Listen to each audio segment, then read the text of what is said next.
You like the blue one? I love it. Desi said she hated it.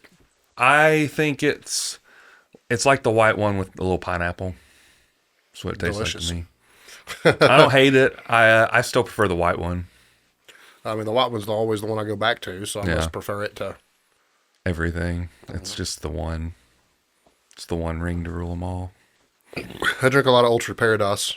The green one's good. I like. Well, I guess there's a few different green ones. Yeah. I've tried the guava one again, and it's just bland. Yeah, I haven't revisited it. I like the one that I had.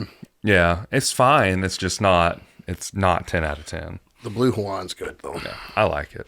Yep. Like the orange one. Ironically, the purple one's probably pretty far down the list. I don't think I've tried the orange one. I had the orange one tastes like any orange soda would taste. Oh, I had the grapefruit one and I didn't like it. Which one is Ruby red or something? No. Not for me. I don't remember disliking it. I know I've had it. The strawberry one's good. Yeah, strawberry ones. I get the multi-pack with strawberry, peach, and white. It's like the 3 best flavors. Yep. Oh. Yeah, well, I have peach used to be one of my favorite things. Did you have something that made you not like it anymore? Yeah, I'll tell you this. A close friend of mine is gay. This is definitely a show before the show right here. Okay. And I was informed that some things you just don't want to know about, and I really don't want to hear about any of y'all's sex lives. Right. To be honest with you, but especially don't want to hear about his. Yeah. But he buys a peach ring flavored butthole scrub, apparently. Yeah. And I have since been ruined on the notion of peach flavored eating or drinking anything peach flavored. So peach rings. So peach rings are out of the question. I mean that not only is the flavor he supposedly It's the uses, shape. but it's also ironically the same shape. So yeah, no peach rings for Zach. It's funny. We were talking about a peach cobbler old fashioned and doing peach rings on it. Yeah, not so much anymore. Yeah, I'm probably out on the peach ring flavored peach flavored anything. Yep. Yeah. Other than like probably a real peach, because artificial peach doesn't really. Yeah, it's not quite the same. No. The weirdest artificial flavor on the planet to me is banana. Yeah, it's just totally different. It doesn't taste like a banana taste like at all. banana at all. Yep. It's like, I don't know where they came up with this flavor, but whatever, man. Like, I'm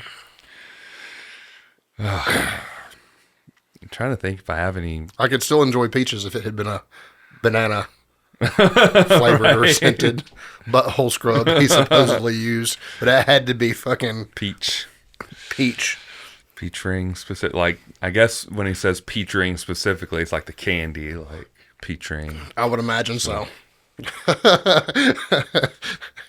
No. I just I don't know, man. I wonder what people do. People are weird. People do some weird stuff, and I just shove some peach rings up your butthole, and I don't know. Who knows? That's one would think if your butthole scrubs flavored or scented like that, it would negate the need to actually do that. But that's probably where it came from, right? Somebody did something they wasn't unsavory with a peach ring first. Yeah, and then they're like, I mean, there's no guarantee that was the first flavor or scent, right? True. Yeah. I mean, could have just been that. Could have been gerbil scented the first time. We've covered a lot of bases already. I think it's mostly just buttholes. Mostly just buttholes. Oh, man. You have any story about any buttholes in the gym lately? Buttholes in the gym? Yeah. Not actual buttholes, but attitude-wise. That'd be a good segue. I don't. Somebody got upset with me Friday night. Oh, boy. They were eavesdropping. I was not making fun of them. Right. They were eavesdropping. But Arnie, who's a client of mine, really good dude. I've come to really like Arnie. I did not get along with Arnie in the beginning, but as somebody I have has really grown on me, I really like and appreciate now. I picked on Arnie one time about wearing a cowboy hat because first of all, Arnie's 4'11". Yeah. Like, he is not he's probably taller than that, but this is not a large man that we're talking about. And the hat was as big as he is. And when the first time I picked on him about it, I went on to say that no straight male over the age of about 9 should ever wear a cowboy hat for any fucking reason. There is no, you all look ridiculous. Yeah. 100%. It's you can wear it ironically and I will laugh with you. Right. Or you can wear it unironically and I will laugh at you. One or the other. And Arnie brought that conversation up again. Uh-huh. So me being my usual self, I kind of like, everybody's laughing about it. So I just kind of like roll with it. Yeah. And these two boys got fucking upset over it. Like, Yeah. real fucking upset. Don't know. Didn't have to listen. Right. But like, Arnie prompted the conversation, and I think they're fucking ridiculous. Right. There is no, I don't know why anybody would think that they're intimidating either. Oh, yeah. I've never Like, looked at someone in a But you know, cowboy hat. people put one on thinking, man, I look like a badass. Like, and you don't. Like, I will not, like, in any circumstance, there is not a fucking chance that I'm going to be able to do anything but laugh at you if you're trying to be serious with me while wearing a cowboy hat. Listen, the way I look at it, if you've got two guys that look exactly the same build-wise, and one of them was wearing like a cowboy hat and cowboy boots, and one of them's wearing a trucker hat and flannel, I'm going to take my chances with the cowboy hat. Like, honest to God. Same. Like, I wear boots. I don't have a problem with boots. I don't have a problem with somebody dressing and looking country. You know what I mean? Like, we live in the South. Like, all of us own a pair of boots. Like, got to put them on sometimes. I don't. I like Work boots are what fine. is technically a cowboy boot because I don't wear anything laces. Mm-hmm. I always wear square toe or round toe. Yeah. And I like the convenience of not having to tie something. That's so fair. like, and they do look good with jeans. Absolutely wear boots and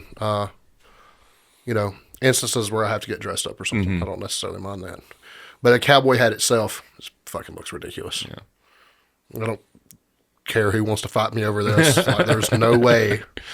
I mean, you can probably beat my ass, but I will laugh at you the whole time while you wear your cowboy hat. Anyway, they got like real fucking upset that I said people that wear cowboy hats as adults are fucking dorks.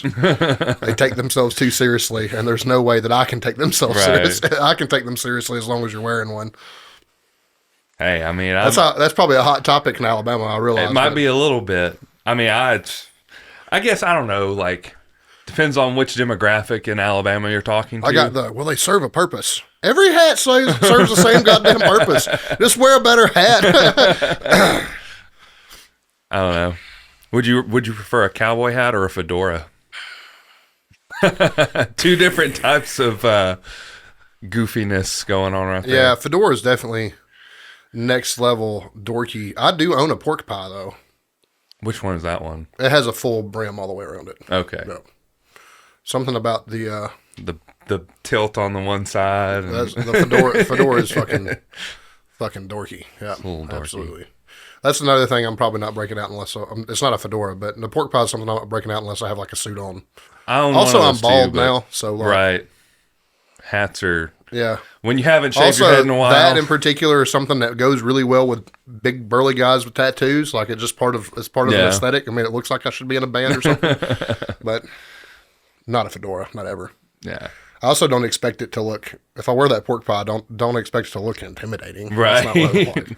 There's something about though. People think that they look like badasses when they have a cowboy hat on. Yeah, I don't get it, but Yep.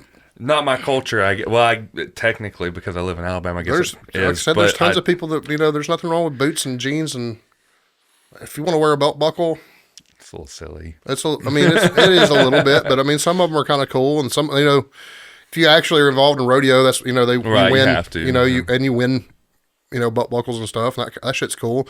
That's a really badass sport. Yeah, they're smart enough to wear helmets now. Right. Not a fucking cowboy hat. Like, get brain damage. Yeah, I just don't feel like there's any reason for. And also would be like. There was a movie way back when. Yeah, but I also want to question their actual purpose, right? Like, I mean, there's a lot of farmers around here, so like the likelihood of them actually like being involved in something like that is pretty high. But like do you is this this something farm? actually? Or like, yeah, no, probably not. Well, even like if you're in a modern, like it's not like you're riding fences anymore. Or Right. anything. You got to go fix one every now and then. But that's like the original meaning of that, and the people that wore them. I mean, you're not doing that job. Right. It's different. You're getting on a fucking 4-wheeler and you're riding your 20 acres and putting up a new fence post. You're not like, it's not a full-time gig or anything. Right. Like, I mean, from my understanding, a lot of it's automated now. Like you just have machines that are running. I was talking about like beef farms and stuff. You still got to take care of the cows and stuff. Like fences still have to get fixed. Yeah. Stuff like that. But like, you don't really have to wear that fucking hat. Right. You just want to. And the fact that, yeah, you just want to. And the fact that people get dressed up and put them on is like even more like kind of silly. It's beyond silly. Like, you know what I mean? Just stupid. It's also like silly because if they're making the argument it serves a purpose, it's like, yeah, and you're wearing it out in public. Like, it's not serving the purpose out in public.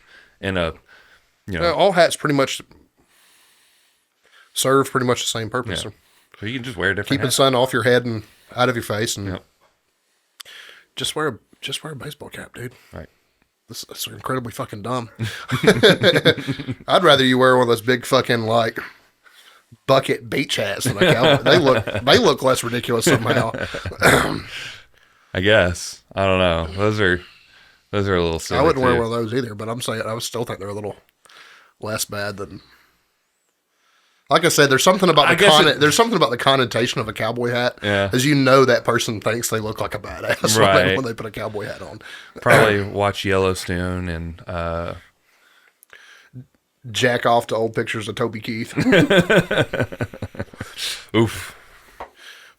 I mean, you did call into question whether they were straight or not, so maybe. No reason for a straight male over the age of 9 to wear a cowboy hat. We're going to get some people mad at us.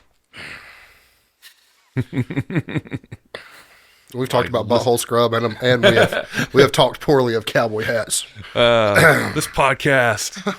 Yeah. Fuck these guys. I think that just goes to show that we really just don't care. But the point is, those kids got upset over something that they wasn't even a part of. Like, right. Because they're not minding their own business. Somebody asked. Right.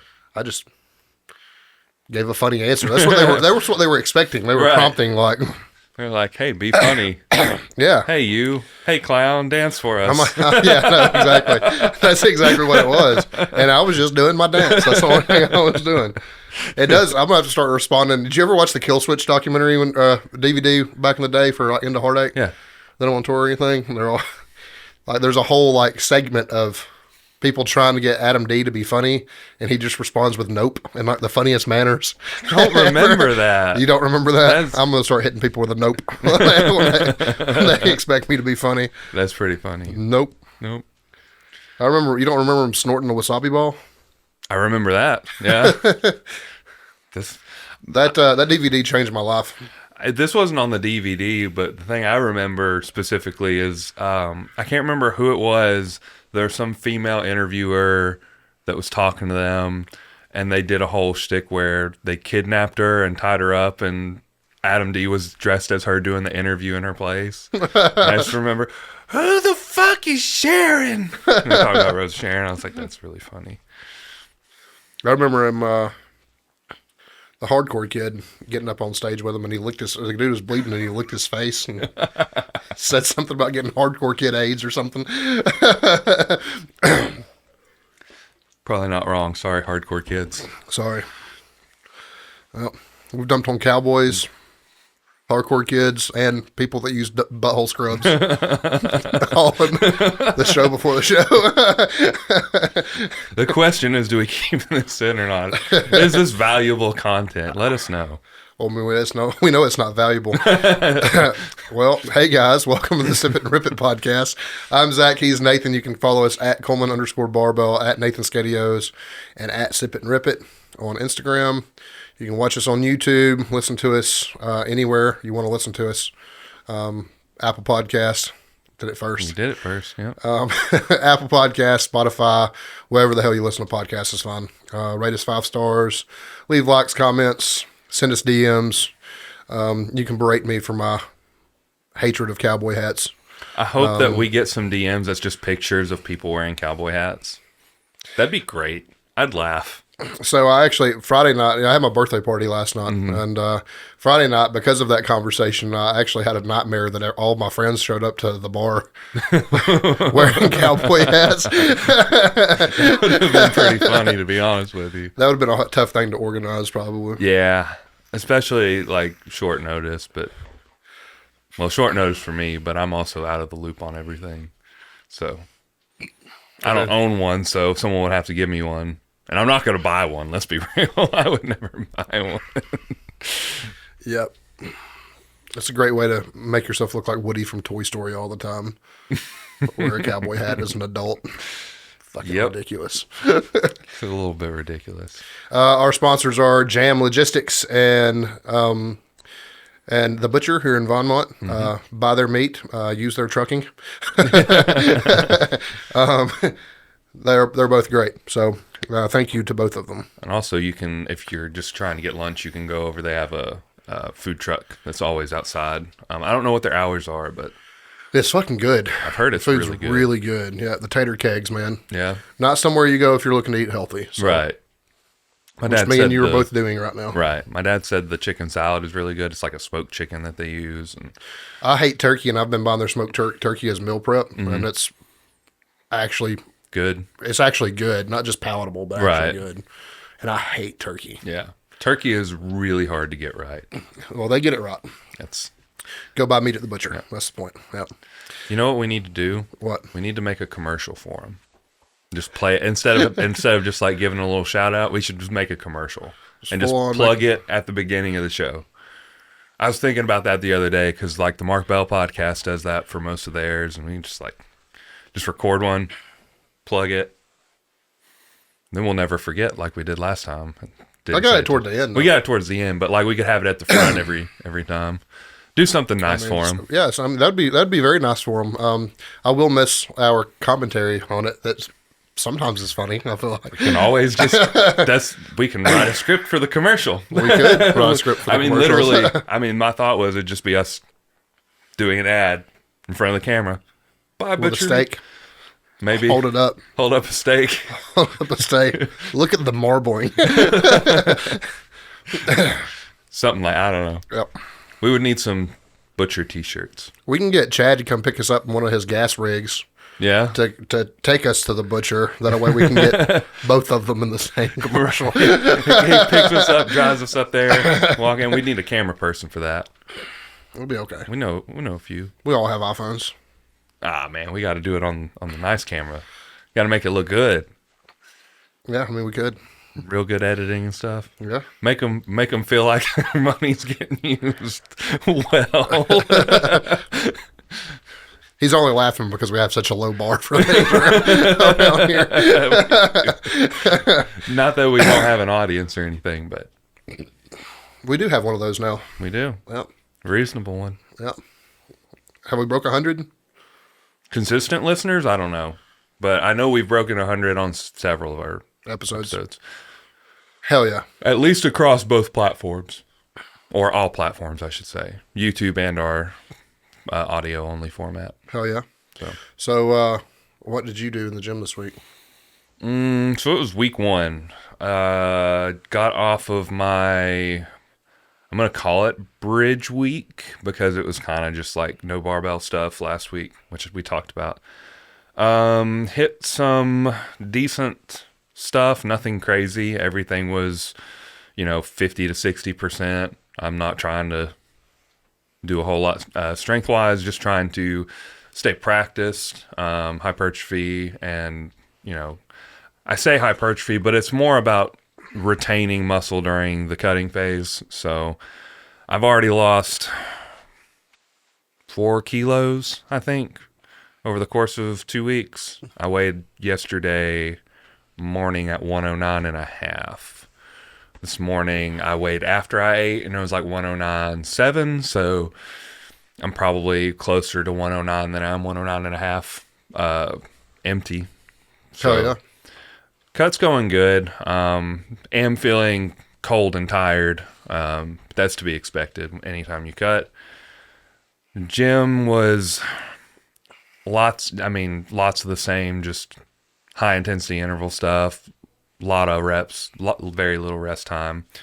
Squats were, I'm doing squat and bench twice a week, and I'm deadlifting once, and I'm doing overhead press once. Overhead press is pretty meager, not really doing anything. I think I did a plate for 8 or 10 reps. I can't remember. But it was just a plate for some handful of reps, nothing, handful of sets, just trying to get a pump in. Squats were 3 mid threes or something like that. I don't remember what. My high bar squat was mid threes for sets of 8. Bench, cambered bar, 225 for like 8-ish. I think, is it a 45-pound bar? I don't even know. Deadlift was on a stiff bar, and it was about I think I only did 315 for sets of like 6 because I was like super fatigued. And then my other squat and bench day was regular bench, which was like 275 for sets of 8, which felt good. And then I did low bar squats for the first time in like 6 or 8 months, and they felt pretty good. It was like 325 for 3 sets of 3 with a 3-count tempo. Wasn't trying to push myself very hard. This is literally my back off squat day. That's why it's a tempo. But they felt good. They weren't fast. I'm very untrained in low bar. It's more like a mid bar than a low bar too. But no pain is good. If I can practice it and I can build on it, I might swap back to it. We'll just have to see. If my body can handle it and I can get more out of it, then that's great. And if not, if it just pushes my high bar better, that's fine. I'm just going to practice both during my off season. And because I was going to squat twice anyway, I was just going to do high bar and SSB, but it's kind of like the same thing. So, I mean, there's a little bit of difference. Obviously, SSB pitches you forward a little more, but being able to actually target a little more of my posterior chain as opposed to my quads is helpful. So Sure, yeah, absolutely. that's pretty much the whole week. I hear you. Mine was more of the same, still full body, a little bit of condition at the end of all of them. So nothing to report other than it's over. It's and I get to go back to moving some weight again. So I'm excited about that, which, by the way, I have, we'll look right here. You have your plan, I have, or at least your first week. I don't know. Does Ron do week at a time? he does a week at a time, and I have nothing yet. I have nervously checked my phone all day, waiting on that. Yep. waiting on that new plan. I think we've all probably done that when we have a coach. Just like, I gotta know what I'm doing. When I was with Joe, there would be times where I wouldn't even know until I got into the gym what I was doing. And I'd message him. I'd be like, hey, I'm about to head to the gym. Is my program ready? And he'd be like, yeah, I'm working on it right now. It'll be ready by the time you get there. I'm like, all right. Get there, and sure as shit, there it is. I'm like, okay. Thanks, Joe. Have you seen Joe lately? Yeah, he looks nuts. Yeah, he does. Absolutely. At 215, which is insane to think him being that lean. But he's taking bodybuilding incredibly serious. He's posting all the time about his 8 p.m. cardio that he does not want to do, that he does anyway because he gets to, I think is what he says. Yeah. Like it's everything's a choice or whatever. He's been on some tangents on that, and I think he's reassuring himself more than anything. Which, I mean, sometimes you got to coach yourself up. Yeah, part of it, part of the process. That's a very, very hard thing he's doing. So it's funny. He made a post and was like, everyone tells me, oh, 8 weeks out, that's nothing. Wait until you're 2 weeks out. And he's like, okay. I'm like, I know. It's going to get worse. That's fine. This is what we're doing. Yeah, I mean, the amount of discipline that sport takes is unreal. Mm-hmm. And, I mean, there is anabolic rebound after cutting a bunch of weight and putting it back on, too. So yeah, the likelihood that he comes back stronger is very, very likely. Very, very likely. And he's going to be in the 242s. I mean, he's talked about, he made a video, I think, talking about the question of, is he going to come back to powerlifting? Is he going to do, I think he said 9 or 950 on squat. And I was like, holy shit, that's 100 pounds, like, on his best. But it would be at 242, so he'd be real heavy. Yep. He'd probably be walking around at like 260. So for him, 260 would be Yeah, he's not a super big guy, so no. 260 on him would be crazy. it would. Yeah, He would literally look like a wall. yeah, he's But a short wall, but you might could scale that wall. You might could hop it, but it'd still be a wall. Yep. But it's cool. See people doing things different, man. I mean, Yeah, I mean, that's one thing. I was actually talking to Zach Dion about it. He's questioning whether he wants to go into bodybuilding or not, because powerlifting has been kind of biting his ass a little bit. Not anything anyone's done or the sport itself, just like deadlifting, getting hurt and stuff. Funny enough, he'd been having a bunch of problems doing sumo. He swapped to conventional. He's like, I feel great. And I was like, yeah, you're in the right you're in the right area now. So well, we gonna do these PR songs then. I suppose so. Been on some tangents already. I've got several that I have come across, but I'm only gonna take a handful. New song. Well, it's probably not new, but it's new to me. It's called "Violent Rapture" by Eye of the Enemy. Have you ever heard of them before? I don't think so. I Gotta think about it. I think they were on my Spotify randoms or whatever. Like they'll sometimes shuffle in music that they think you'll like, and it kind of sounded like Lamb of God a little bit. I'm about it. And vocally similar, less.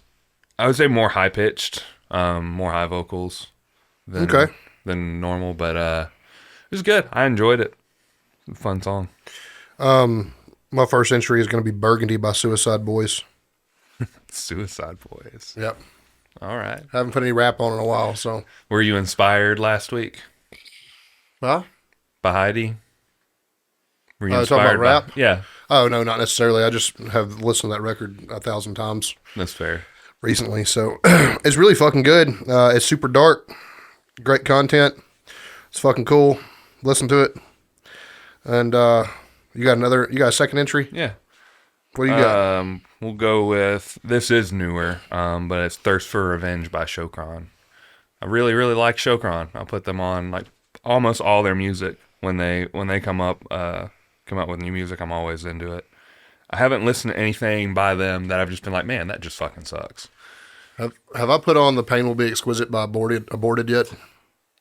I think you did a few weeks ago. That's worth another mention. It's good. I mean, I listened to it the other day in the gym. I was like, man, this is... It's fucking good. I mean, so that will not be my second entry since I've already put it on here.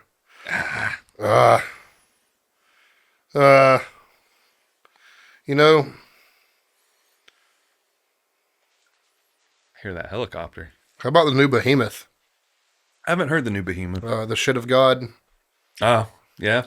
Very on the nose. It still fucking rips, though. You should absolutely listen to that. Mm-hmm. If you like super heavy and the darkest anything can get in terms of content, it's Yeah. fucking rips. Yeah. I would definitely believe that they do the things and that they say they do in their music. They don't, but But I would believe it if somebody told me. if it came across the news headline, we'd be like, meh, nobody's real surprised. Yeah, that tracks. We're not drinking any alcohol today. No, I'm drinking a Blue Hawaiian Monster, and he's drinking fucking water. Fucking water, because I don't have any calories to spare. I made some protein donuts today, and so they're not bad. They have a really good texture, but I used stevia as the sweetener because I needed something like low calorie. It just something about it made it kind of taste off to me. Desi really liked them, so That's good. Yeah, artificial sweeteners can be a little bit weird. Mm-hmm. A paleo trick is to use a ripe banana as your sweetener. Yeah. It might be something you can try in the future. Yeah. It's going to be one one serving of carbs across how many? yeah, like 12. What's a banana, like 25, 30 grams of carbs? Something like that. Yeah, across how many donuts? 12. So it'd be like, it's not going to fuck up your macros. no. That might be something you try. Yeah. But, The flour takes up the majority of it. yeah. So Sandy used to make me some type of paleo banana bread that was almond flour and banana, and it was fucking ridiculously good. So good. So Casein protein is really good for baking, though. Working out for you? Yeah, it keeps that, because I mean, you've had casein before, right? So you can't drink it. You have to eat it. Yeah. I mean, you can try to drink it, but you'd have to like the liquid to powder ratio is Gonna have significant. To be extreme. I've only ever used it as pudding, and that's like with a reasonable amount of milk, but it just keeps it very moist and doesn't dry it out and doesn't turn it like kind of weird like whey does. Sure. Makes sense. That's a good tip. Use casein when you bake. If you're going to do a protein something. Yeah, I know. Me and Sandy used to do like protein pancakes a lot and Yeah. stuff like that. Pretty simple. I think it's just baking powder and egg and protein powder. Yeah. It's super easy and pretty palatable. Yeah. Protein pancakes are always hit or miss for me. I really like the ones from Kodiak. Kodiak. Yeah. The Kodiak That's flat more like a jacks. regular pancake with some protein powder yeah. added Yeah. versus like the Yeah, miserable protein pancake. They're not, I mean, the macros aren't terrible on them. They're not the best. The French toast sticks are really good, but the macros aren't great. Are you ever? You don't help people quite as often with diets as I do. Are you ever surprised at all that people don't know how to order at restaurants? Like, Yeah, I mean, somebody at Waffle House got brought up the other day, and they're like, I really want Waffle House. There's nothing healthy at Waffle House, and I'm like, let's talk about it. right. let me fix your opinion on that. You just don't order like the waffles or the pancakes. Actually, my suggestion was they'll make you egg whites. Mm-hmm. So you can go half and half egg whites to egg, all egg whites if you want to. City ham has no fat in it. Yep. So 2 orders of city ham, dry waffle, no butter, and they have sugar-free maple syrup. Okay, well, that makes sense. I mean, it pretty much covers everything you can do. Yeah. But I'm like, you've never even like tried to try. Right. I think the toughest places to eat healthy I've found are typically fast food, and it's going to be places like McDonald's. Yeah. Because I mean, Breakfast a little bit better than lunch, but mostly it's going to be high fat. Regardless of what you do. At Jack's, a grilled chicken sandwich with no mayo is like really good macros. Yeah, Chick-fil-A is probably one of the easier places, even though I've been scorned by them for some reason, and they never get my order right. Ever. They see your tattoos when you pull up, and they're like, "Not this guy. You're not getting God's chicken." No, I think I need God's chicken. We're gonna give him fried anyway. And I'll look at it, and my receipt says grilled. Right. But a lot of people don't know this either. Fried chicken's still probably less fat than beef. Yeah, because what do they use? 73 ground beef, like it's probably something really fatty at like super fatty. The leanest probably 80-20. Yeah.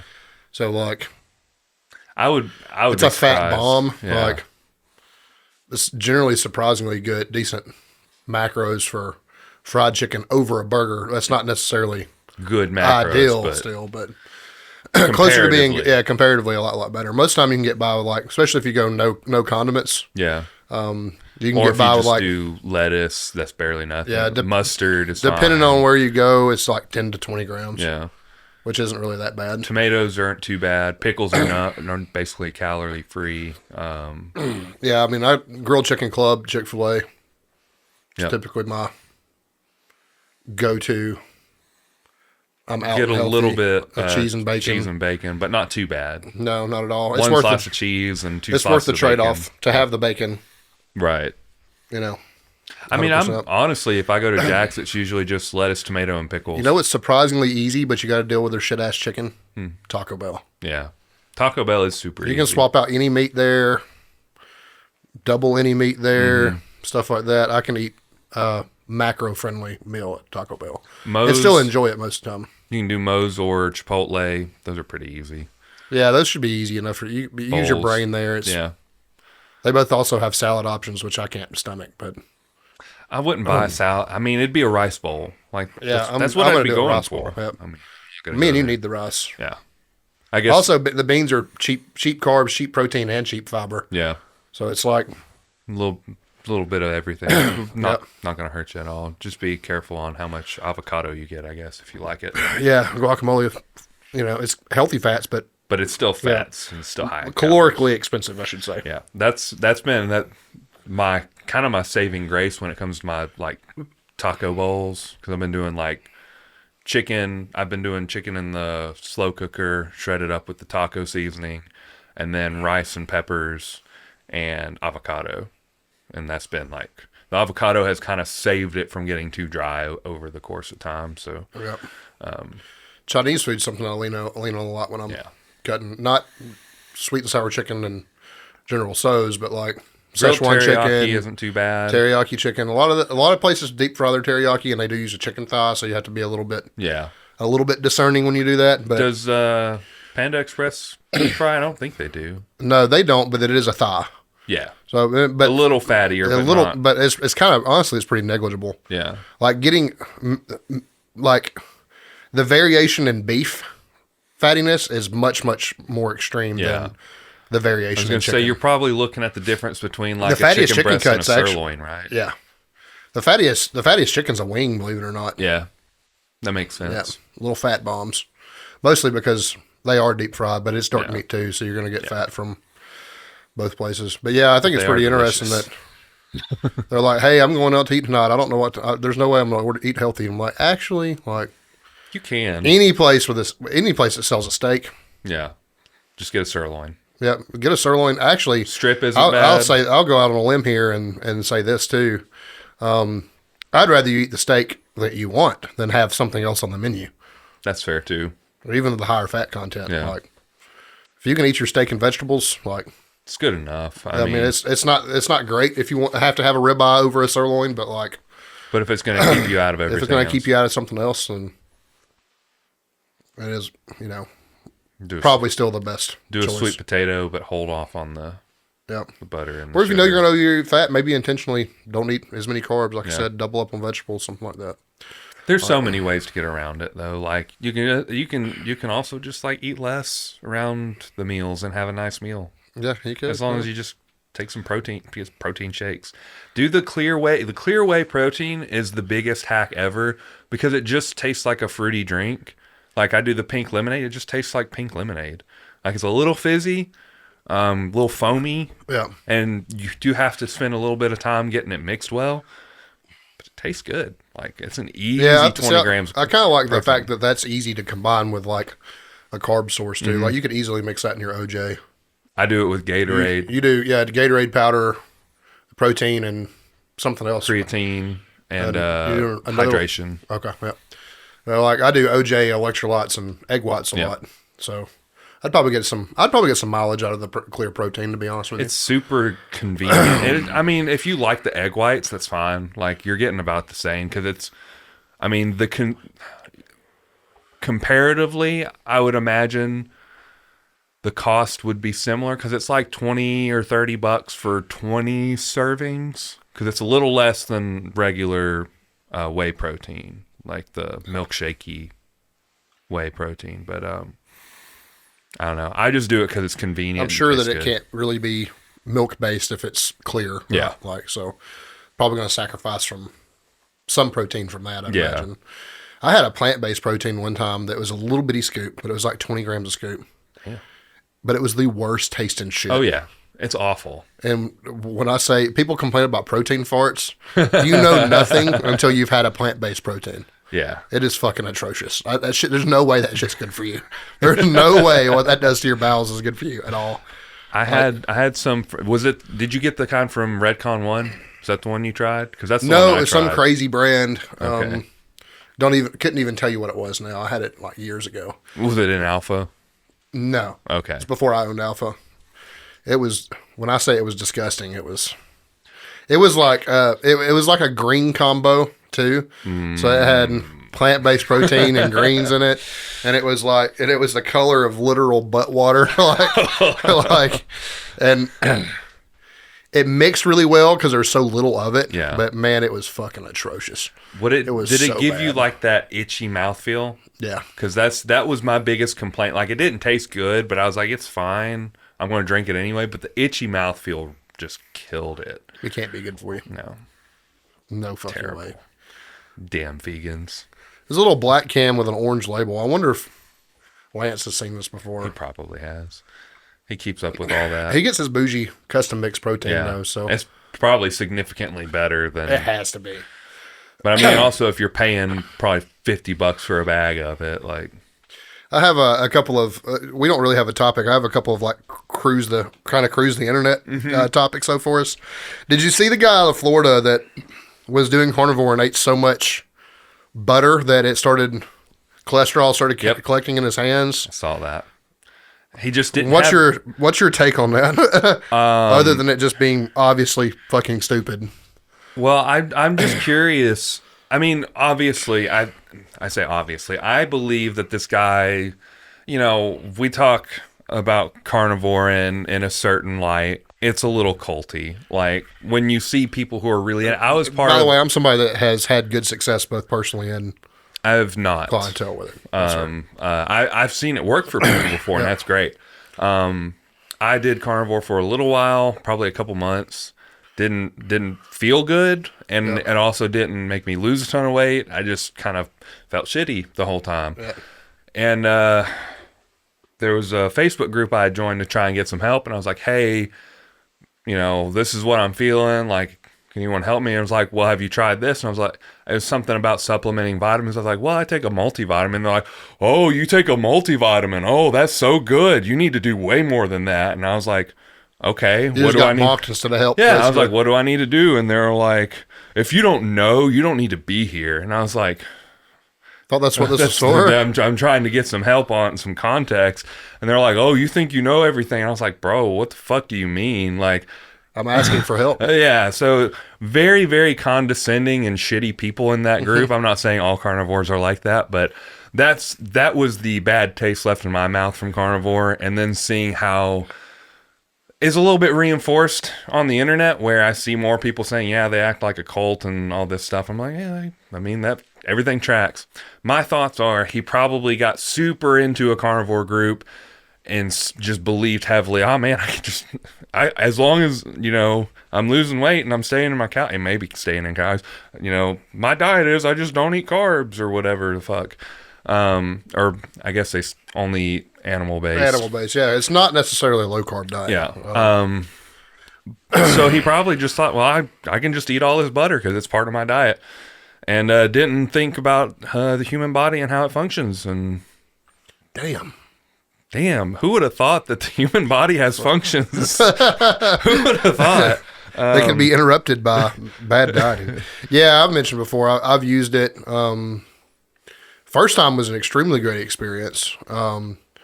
Then times after that were strength waned really, really bad. And I realize now that the first time I used it, strength was good just because I felt better and not necessarily because I got stronger. Yeah.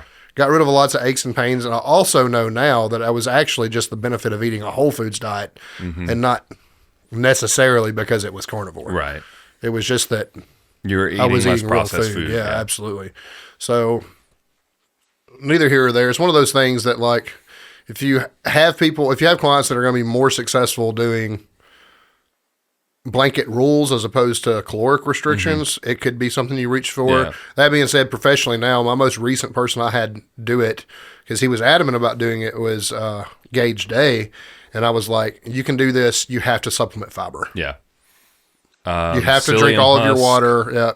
And you have to have like a fiber supplement. Yeah. Like, you probably need to double your water if you're doing something like that, because you don't have the carbs to hold on to anything. Right.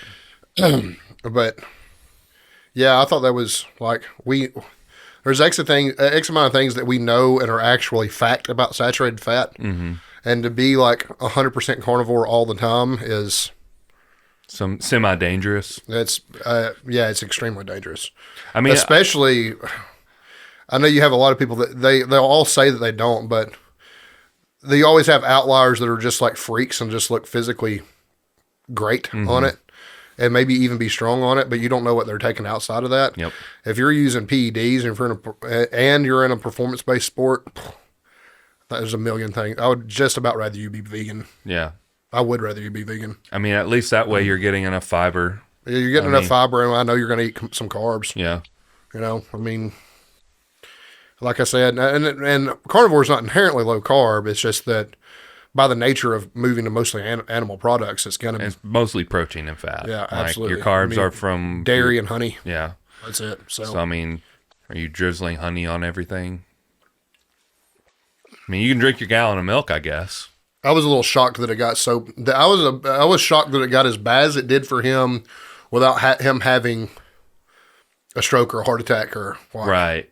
That's the most amount of that kind of fat I've ever seen somebody like visibly be able to put on and it not like have a stroke or like something like serious. Yeah, like, serious. I'm sure he was on his way to that. Probably so. Probably changed his life forever and his outlook on things. Hopefully, anyway. Hopefully for the better. Yeah, 100%. Again, it's not necessarily that carnivore is a bad diet. It has a purpose. It's just you have to be knowledgeable when doing it. Yeah, I guess. Calories in, calories out, still a thing. Yep. The dangers of saturated fat are still a thing. And if you want to do like World Carnivore Month or something in January at the beginning of the year to jumpstart some weight loss and just do something different, I'd support that. Sure. But like, it's not meant to. It's really not to be. It's not meant to be on long term. I always fall back to the Mark Bell guys because they were like, carnivore is great. Carnivore is great. Da da da. They were hardcore carnivore, and then maybe a year into it, they were like, well, I'm not like super carnivore anymore. I eat mostly carnivore, but I like fruits and vegetables in there because they realize, we need fiber. Like we need these veggies. I wouldn't be surprised too if it wasn't. I do believe that Mark believes in the things that he sells, but I also believe Mark's a good businessman and saw a niche in the supplement market. Yeah. For carnivore-based products, which he released and. He released a few. Did, you know what I mean? They had some sort of bar that he did. It was like a fat bar or something, keto bomb kind of bar that he made, and his most popular was the steak shake, which is supposed to be really good, but I don't know. He also got on the organs train, and he's got like desiccated liver and different beef organs and stuff apparently in it. I don't know, but I mean. Good for him. I mean, I don't know. It's that all that stuff is a little silly to me. Like, I mean, I know like personal experience having done a lot of these diets and stuff like that. I just got back the best blood work I've ever had in terms of heart health and stuff like that. And the only thing that changed was how frequently I was eating out went down tremendously, and my vegetable intake went up tremendously. Yeah. You think I had a healthy level of cholesterol and stuff, as opposed to always being borderline. So you think the nattokinase helped at all? Well, I don't know. Does it affect cholesterol or just blood thickness? I'm not sure. I feel like I take it for blood thickness. Right. That's why I take it. I didn't know if that would have any effect on. It could. It would make sense. If it makes your heart healthier in the sense that it's not pumping as hard, I guess, because your blood is thinner. I don't know if that would have any effects on. Something Lane talks about too is that if you're physically active and on carnivore and you don't have bad cholesterol, it might be because your cardio is good. Because they say that cholesterol is a huge. Lane referenced the study, and I don't remember what the study was. I'm sure it's on PubMed, but. That it might be good cholesterol numbers might be more indicative of cardiovascular health than it is dietary health. So, I mean, but we know the diet like affects it, 100%. Right? But it might be that if you're carnivore and you don't have these problems, it might just be because you're not a lazy sack. And you get up and do something, right? And not necessarily the diet itself. You might just be combating the diet with other good healthy habits, basically. Yeah. So. I'm interested to see what my blood work looks like. I got to go up there in the next couple weeks. Maybe it'll be good. I hope so. Yeah. I hope it's better than last time, at least. Yeah, I hope so too, man. Everything was fine except my liver enzymes were elevated, but I'm back on a TRT dose and taking Tutka, so these are the things that are supposed to help. Supposed to, yeah, we'll absolutely. So you had another topic that you came across that you want to talk about. Yeah, ChatGPT. Yeah. Which is really interesting because I know you said something about how you can use it for programming and stuff. I had a a coworker a long time ago who was talking about using it. This was 2021, so it's not nearly as advanced as it was now, or is now. And he said, "Look at this and tell me what you think." And I looked at it, and it was like the shittiest program I'd ever seen in my life. It was like, here's some body weight squats and some push-ups, and I was like, I mean, if that's all you got, that's all you got, but that's not going to get you jacked. Like if that's your goal, like. I mean, yeah. So what I've discovered with it, and there is a creative side to coaching that needs to be, it should be put on a pedestal, because that's part of the reason why people use different coaches, why coaches are good and bad fits for people, stuff like that. So what I'm not condoning here is using ChatGPT for everything. Yeah. Like, when I say ChatGPT should not be assigning your clients numbers, should not be prescribing frequency. They shouldn't be. It really shouldn't be prescribing volume. But where I have found it useful is this: if I know somebody's height, body weight, experience, their sleeping habits, their food habits, whether or not somebody's on drugs, performance enhancing drugs, those are the things and age. We've talked about these things before. If you watch and I'm specifically referencing the Juggernaut video where they talk about how to effectively find MEV and MRV, minimal effective volume and max recoverable volume. If you know all those things, and you have predetermined in a smart way, minimal effective volume, maximal recoverable volume.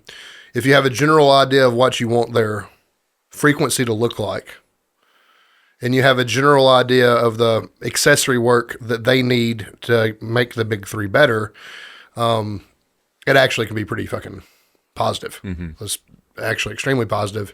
And what it has helped me is, like, I have put in all of my information, everything I've need, and basically to the point that the only thing it's doing for me is organizing things. And it's extremely fucking time saving and extremely fucking useful. But I'm not, this is where it would be completely and totally unethical. I'm not just plugging in, hey, I need a 4-day powerlifting split. What you got? Yeah. Right. And letting it tell me everything. Like, I know.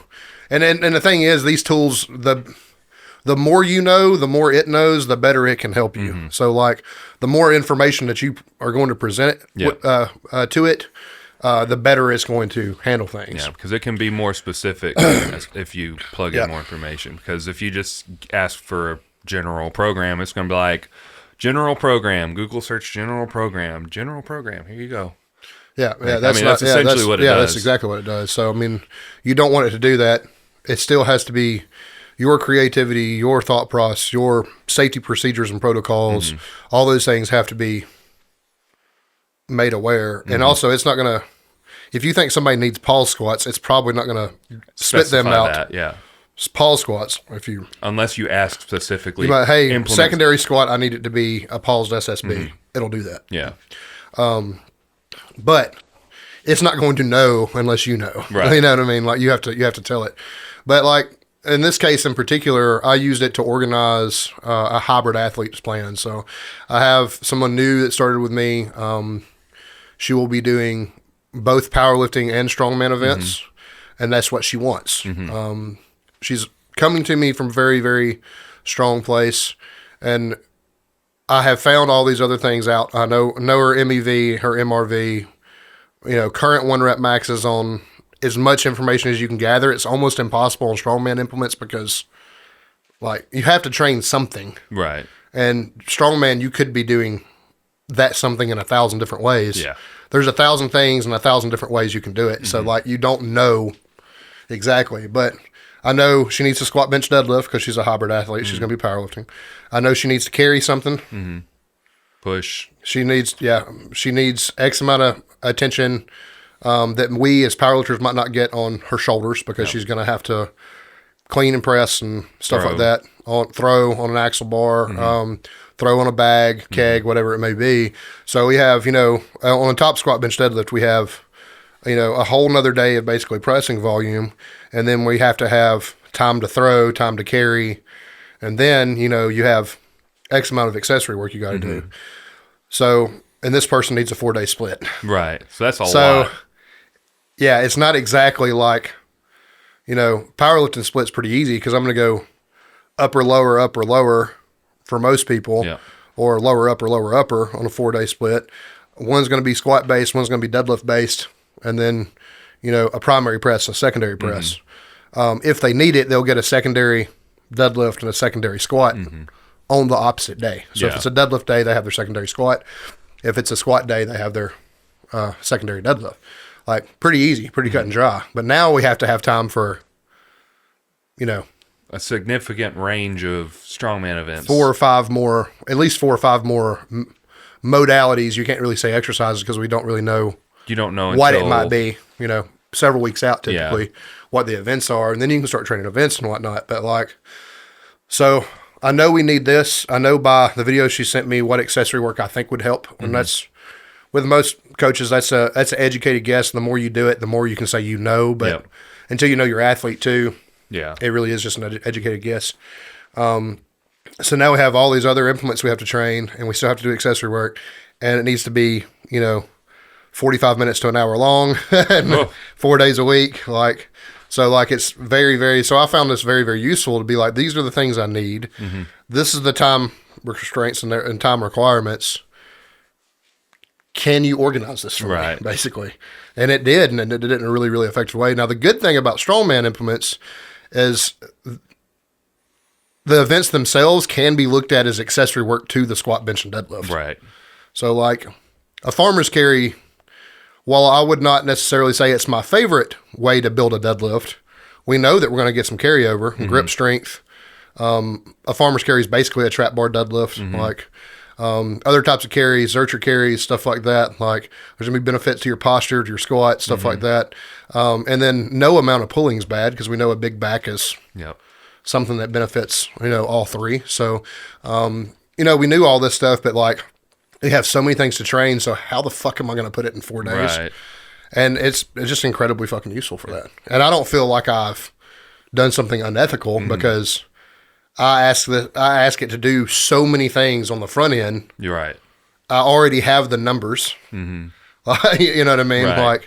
The numbers for pretty much every piece of data, every metric that I can measure or that she can measure, we know, and it's put into this program. And it was, honestly, it came out really fucking smart. Yeah. Which, I mean, after however many years it's been since it's been open, there's probably been a lot of people using it for a lot of different things. It's got so much information in it now that it probably is significantly smarter and will give you actually some pretty good advice. I haven't used it for anything other than some projects for school, and not in a plagiarizing way. But my big thing is to cap, what's the word I'm looking for? Anyway, the big thing is you can look at it and you can be like, well, I don't like this, or I don't like that, or something needs to be changed. You can adjust it, and you can just get kind of like a baseline and just be like, well, you say this might make sense to a general athlete, but because this person's doing this, I want to swap this and this, or, so using it as a baseline isn't even a bad idea. No, I mean, it's not. Like I said, the biggest thing I found is just organizationally, it helps me make sense of things. Right. And obviously, just the nature of strongman is you really can't do an upper-lower split. Right. If you have all these things to train, you're ultimately going to have to... Full body pretty much every day. I mean, there are things like she has a squat focus day. She still has... other things that she's got to do. And I mean, they squat in strongman, they deadlift in strongman. They don't really bench in strongman. They do more overhead press in strongman. So, I mean, but it does come up. They had the bench machine or whatever.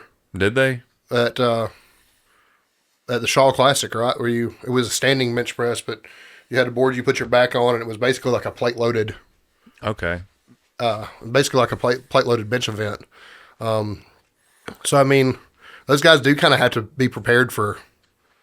I bet nobody the year Eddie Hall won it was prepared for a back squat event. Right. So, that's something that's in every strongman's program, and I'm 100% sure, but nobody trains for a back, you know what I mean? So, I mean, those guys have to be prepared for just about some anything. curveballs, you know. So, I mean, it's really, really odd. I'm going to bring up her program real quick, and we can talk about it a little bit more in depth. I still think that squat, or that it's like a Smith machine squat thing that they did was really cheesy. Oh yeah, 100%. It was like a half squat at best. Yeah. And it was like, nah. Yeah, it's really weird, but I mean, moving it. It's not our sport, so. Yeah. So, for instance, day one, we were talking about it. Back squat, RDLs, dumbbell walking lunges, goblet squats to a box. And that's because this person in particular has depth issues wanting to train, so it's a low box. Farmer's carry, and then a core. Day two, standing overhead press, incline dumbbell, assisted chin-ups, face pulls, a Zercher carry, and then shrugs, which is not something that we do often. And we don't do a whole lot of shrugging in powerlifting, but looking into strongman accessory work, that was very high on the top of the list, and probably because they have so many carries and whatnot to do. It makes sense. Day three, deadlift focus, deadlift, split squats, seated calf raises. Again, that's not something we do a lot of, but the thing about a strong calf in that is you might have to carry a yoke. You might have to you're going to do a lot of things there. Your foot is much more active than it is in powerlifting, if that makes sense. So there's a whole lot of walking. Yep. Hip thrust, a sandbag carry in core. Our bench press day, bench press, floor press, pin lay rows, assisted dips, a heavy sled, and then battle ropes. Yep. So, I mean, like, just by reading that, I know you can already tell there's very, very little time for, she has some accessory work in there, but there's very, very little time for, there's like 2 or 3 accessory movements, and the rest is some type of barbell or event training. Yep. So it's very, very hard to get it all in 4 days. And that's just organizationally, like I said, that's why ChatGPT made sense to me.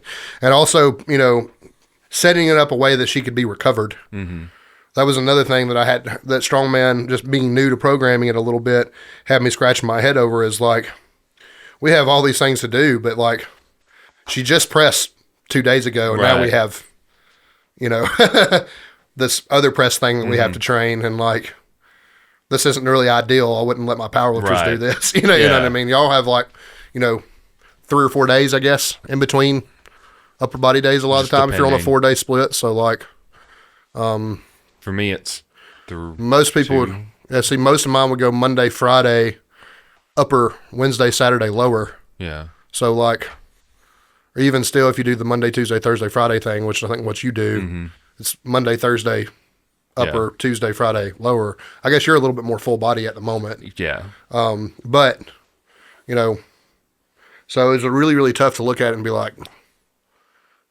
where do I put stuff? Right. And that's the question it answered basically for me. Like, my thing that I know, did you say she had pull downs or assisted pull ups? Assisted chins and assisted pull ups. Assisted chins. Okay. Because I was going to say, there's not any direct bicep work is the first thing that I noticed. Yeah. So having something that targets it indirectly would be really, really beneficial. Yeah.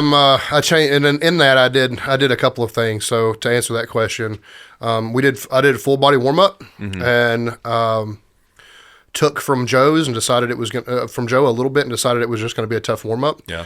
So I have light band pull aparts, light leg extensions to a Tabata timer, light leg curls to a Tabata timer, and then bicep work. Yeah.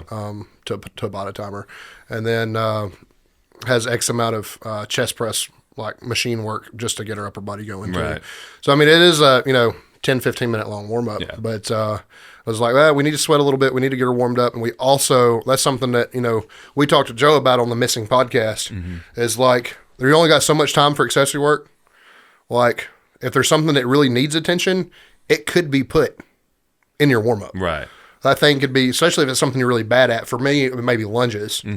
Like, I could warm up for my squat day by doing all my hip rehab and prehab stuff and lunges, and would probably be a pretty damn good warm up for me. And then it gets me doing lunges multiple times a week and reinforces. I don't have to do them with dumbbells, don't have to do them weighted or anything like that, but it reinforces a movement that I'm bad at, and it doesn't take time from my actual workout, because I was going to have to I was going to have to put them somewhere, you know what I mean? Like, yeah. So, and I was going to have to warm up anyway. So why not just two birds with one stone? Two birds with one stone, absolutely. So makes sense to me. That's why a lot of my warm-ups, I took most of mine from Joe, kind of like pulled them back a little bit because of my issues. Those are with half work. Tabatas, by the way, in the warm-up. Right. Yeah, because full, that would take a long time. Yeah, it would. But yeah, so like just being able to pull back a little bit on his initial warm-ups and just kind of like pick and choose a little bit, not necessarily based on what I want, but more of like what the day represents, because the days are a little different than what Joe had me doing. So, but a lot of the cardio aspects of it are the same, and then some of them are exactly the same because they just make sense. But yeah, I definitely agree with just putting stuff at the front in a warm-up, especially like body weight movements that you are bad at, split squats, lunges. Those are typically things that people struggle with. Sure. Putting them, like my split squats are 3 each leg at a 3:03 tempo. Yeah. And I do that like 3 or 4 times in my warm-up because it's like a circuit of like 3 or 4 movements. It gets me doing them, builds some stability, takes some time, gets them warm. Yeah. I mean, there's just a lot. That's probably one of the most eye-opening things about Joe's programming, aside from, some of the ideas that he implemented as far as the actual program with like the way he prioritizes things, but just putting so much into your warm-up that gets you so much out of it. It's really good for building work capacity during the on-season, so that you're not like focusing on your warm-up and your accessory work on your on-season, I think is what took me to that 9 for 9 day in 2023. It builds staying power. It allows you to have an endurance and an energy that you wouldn't have if you wasn't. Mm-hmm. And that's like game day preparation, right? That's why you scrimmage and ball. Yeah. Like, you need to be as close to a game day setup as many times as reasonable throughout your week. And conditioning, whether or not you like it as a power lifter, is very much part of that. Like, it's very, very hard to put a 9 for 9 day together. And that's because most of us are fucking tired by the time by the time your third bench press rolls around, and then you have to sit around and wait an hour before you get to deadlift. The better you are, the more ideal your food's going to be on that. But like, it's not always super comfortable to eat, especially a large meal. Yeah. It's not always, your mind's racing. It's not always super easy to stay on top of hydration and stuff like that. I find it easier. I think most people would probably agree with this. I find it easier to kind of preload those things. Yeah. Eat a reasonable breakfast. Yeah. Eat a reasonable breakfast. Make sure, you've had a good portion of your water drink before the event, before any event starts. Yep. Or things that help. But and then there's already so many other factors. So like, conditioning is just one of those things that if you check off in the on season, you don't have to worry about it on game day. Yeah. So, I mean, if you that's the thing. Like, if you have a really high strength ceiling, but you get gassed, I mean, they're great. Nobody gets to see that strength ceiling. Yeah, exactly. Right. That's what happened to me at regionals. It was incredibly disappointing. For some reason, I'm wearing the shirt for regionals. It's actually a super comfortable shirt. So shout out to them. It's a good shirt. Yeah, they made a real comp shirt and stuff. Like, it's fucking cool. Comfortable.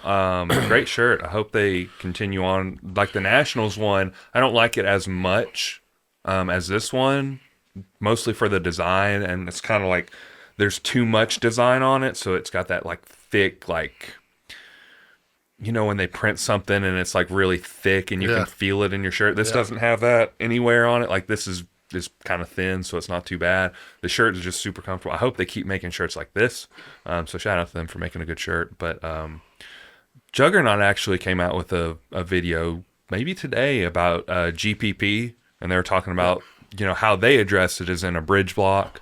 And they said do a bridge block 2 to 8 weeks, 2 to 3 times a year to kind of just get your GPP up, because in the off season, you'll probably be lacking in mobility and stuff like that. So being able to train. That's something we addressed in a long episode I'll plug when we talked about what an ideal powerlifting season would look like. And on the front end, I got some scoffs, but I was like, On the front end, when you're first headed into off season, like you should consider things like, it doesn't have to be CrossFit, but you can consider things like CrossFit, maybe not the whole ideology and the whole thing. You could consider ending a workout with a Metcon. You could consider just upping steady state cardio. You could consider mixing in Tabata timers and stuff like we talked about, stuff like that. But that's fighting. We talked to Heidi, BJJ. That some type type of karate that she mentioned. Which sounds kind of cool. Those things are going to demand a cardiovascular endurance that we're not subjected to in powerlifting, and ultimately is going to increase your work capacity tremendously to avoid that kind of stuff. I think now, not to piggyback necessarily on Joe's idea, but I think I'm more willing to say that stuff needs to be in, not like a CrossFit Metcon, that's what I'm saying, but some aspect of conditioning needs to stay in your programming year round. Yeah, I agree with that too. And he made a post recently. I'm trying to remember. I had it in my head. He was talking about, man, I wish I could remember because I just had it in my head. I could probably pull it up, but damn it. Oh well. Maybe I'll remember later, but it was basically along the lines of keeping everything in. Yeah, it was basically. I was just going to reinforce. That idea. Another idea I subscribed to really before we even started talking to him or anything is like I really believe in leaving bodybuilding implements in year round. Like we always train our accessory work like a bodybuilder, unless it's like a secondary or tertiary press or squat or something like that where. We need some sport specificity to address an issue. But like your bicep curls, your tricep push downs, your chest flies, lunges, extensions, leg press, stuff like that. I'd never really back off the volume on that. Yeah. Really, that's another way to kind of keep some level of conditioning high. There's not much reason. We're not on a leg press to find a 1 rep max leg press. Right. We're there for hypertrophic response so that we can build a bigger back squat. We're building a bigger leg is the hope when we set a powerlifter down at a leg press. Yeah. That's what we want. Like, we know that happens best, at rep ranges of 8 to 20. You know what I mean? Like, not that it doesn't, we also know hypertrophy happens in all rep ranges, but it happens best at 8 to 20. Like, it's not really the time to be, I have seen powerlifting program where it basically drops accessory work down to similar rep ranges, not quite so low, but similar rep ranges to what you're doing on the barbell. And like that just doesn't make tons of sense. It doesn't make tons of sense at all. That's one thing that Joe said to me when we were talking about programming. It may have been on the podcast that never aired, but he was talking about always having hypertrophy somewhere in your programming, even during peaking. Even during on season, because why wouldn't you always want to be building muscle? I will say this, like the total number of exercises gets reduced the closer to your whole volume has to come down we talk about it might be as simple though as we've been doing 4 sets of 12 on a leg press, and now we're going to do 3 sets of 12. Right. If you've been doing 3, maybe you just need to do 2. Whatever. Could be a reduction in reps. But keeping the same RPE level, similar weights. Just like. A total reduction. Yep. I would personally just prefer pulling whole total exercises away, and just focusing when squat, bench, and deadlift get heavy. What do we need to focus on away from that? Where are our weak points at? And just kind of hit those muscle groups that are lagging, because you're going to get X amount of stimulus anyway from the squat, bench, and deadlift. That's sure. Heavy. And I remember what I was going to say. It was that specifically talking about off season stuff. And Joe made a post talking about, squat, bench, and I think it was Joe. I could be wrong. Talking about squat, bench, and deadlift during the off season, and some people talk about how frequent you have to do it. It's like that's great for people who are new to the sport, who are intermediate level, but when you get to a point where your technique is so good that you don't really need a ton of practice. You don't need that maintenance for it anymore. Why would you? Yeah. Why wouldn't you focus more heavily on things that are going to build muscle during the off season, so that you can translate that into a better squat, bench, and deadlift? You're also being able to pull away from the squat, bench, and deadlift and focusing on other aspects of training are going to get you gains that you kind of like newbie gains because you hadn't focused that heavily on that before, right? So that kind of was like it hit me like a kind of like a truck because I was like, I need to squat more because my squat sucks. Maybe my squat technique is fine.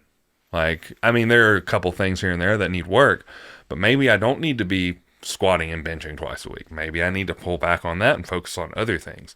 Yep. It's something to think about. Also, before I go too far into that, I am at a weird point where it's like it is true, like truthfully an off season, but is it really? Because am I going to pivot to nationals or am I not? Because if Desi's going and we're already committed, it kind of just makes sense for me to do it, but also we'd be away so far. It's kind of like it's still a long way out though. Yeah, that's what I'm saying. Yeah. Like I've got time to make a pivot, but if I were to full on like pull so much back and then just focus heavily on this, how much time am I giving myself to go into nationals peaked?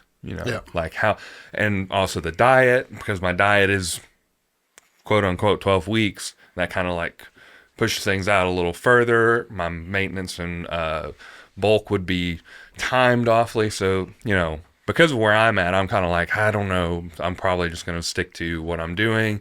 But in the next like true off season where I'm going to be like a year out from a comp, I'm probably am going to pull away pretty hard. And I actually talked to Zach Rodriguez about that too. He said he usually takes like 4 to 6 weeks and just pulls completely, I think he said completely away from the barbell after a comp if he doesn't have anything coming up soonish, and then just like focuses heavily on that. And that's kind of like, it seems like something that could be beneficial for, advanced lifters who have that skill level, who aren't going to suffer from stepping away from the barbell for a little while. Because I felt it really refreshing to take that week off and just not do any barbell stuff.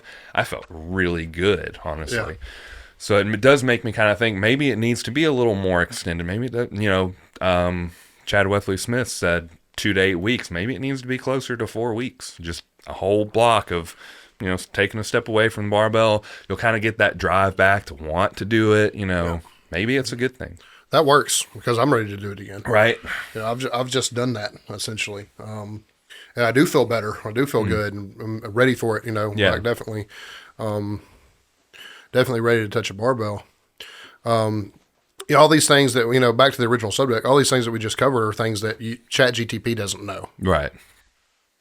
Not going to know. Right. And that's the thing. I found it incredibly useful, but it's only going to be useful if you're willing to essentially have this conversation with the app. Mm-hmm. Like it has to be aware of all these things for it to spit out truly useful and helpful answers. Yeah. You know what I mean? I mean, I'm sure if you were a brand new person, you got no money to invest in powerlifting or coaching, and you just plugged in powerlifting split for X amount of days, it'll give you something. It would. And you would benefit from it to some degree. Like any beginner is going to benefit from just getting in there and practicing. Now, are you going to practice with good technique because you don't have a coach, because you watch some tutorials? Questionable, because I did that and I was not not ideal. That happens. Coaches grow with you and learn more with you too. So, that's the thing about it. This is not something I'm would replace. Yeah. It did not replace how I traditionally program or anything like that. It's strictly basically used as a clerical tool. Yeah. And, with that, I found it to be incredibly powerful. I think what is dangerous about it is, in a sense, is exactly what you said. Mm-hmm. Beginners, this is it's probably okay. Right. Getting in and doing some type of movement is probably better than nothing. Yeah. Right? But it could be really, really dangerous for somebody that knew enough to be dangerous. Right. If that makes sense. Yep. It could be a really, really, probably somewhere between beginner and intermediate. If you didn't know all the things that I talked about, minimal effective volume, max recoverable volume, the frequency that you would expect to see from the main lifts, maybe RPE points or percentages that they're going to keep it in the box. If you just were to type in, I want to grow my bench press 100 pounds in 6 months, give me a program for it, that's probably really fucking dangerous. Yeah, because it's not going to give you math numbers, most likely. It's going to be in theory, if you do this, and this, and you grow to this point, you will have added 100 pounds on your bench press. Yeah. Is it realistic, though? Can you do it? Probably not. Maybe if your bench press is 100 pounds. Yeah, it's gonna put you in some really precarious and dangerous situations if you use it. Yeah. And then if your technique's not on point and you're loading extremely heavily, you're putting yourself in pretty bad shape. Yeah, I talked to a friend of mine and client, big in business, and he was like, "You really should." He told me, he was like, "You know what you know." And my workload has gotten very substantial, and that I have, 60 plus now, which is a blessing. But at the same time, time is becoming more and more valuable all the time. Yeah. And there's less and less of it all the time. So, his basically was like, you need to learn to embrace these things and he said it's designed to work the way you make it work. So you can be as finicky, as picky as you want to. Right. Like, make it do what you want it to do. It's like, but it will take a tremendous amount of, workload, time spent typing, stuff like that. It'll take an immense amount of workload away from you. I mean, and it does. I was going to say, just in essence, like even if it spits out something that's not quite exactly what you're looking at or looking for, a couple of keystrokes to change a couple exercises is minuscule compared to typing out 4 days of a plan. Well, not to mention if I decide to make these changes after something's already typed. Yep.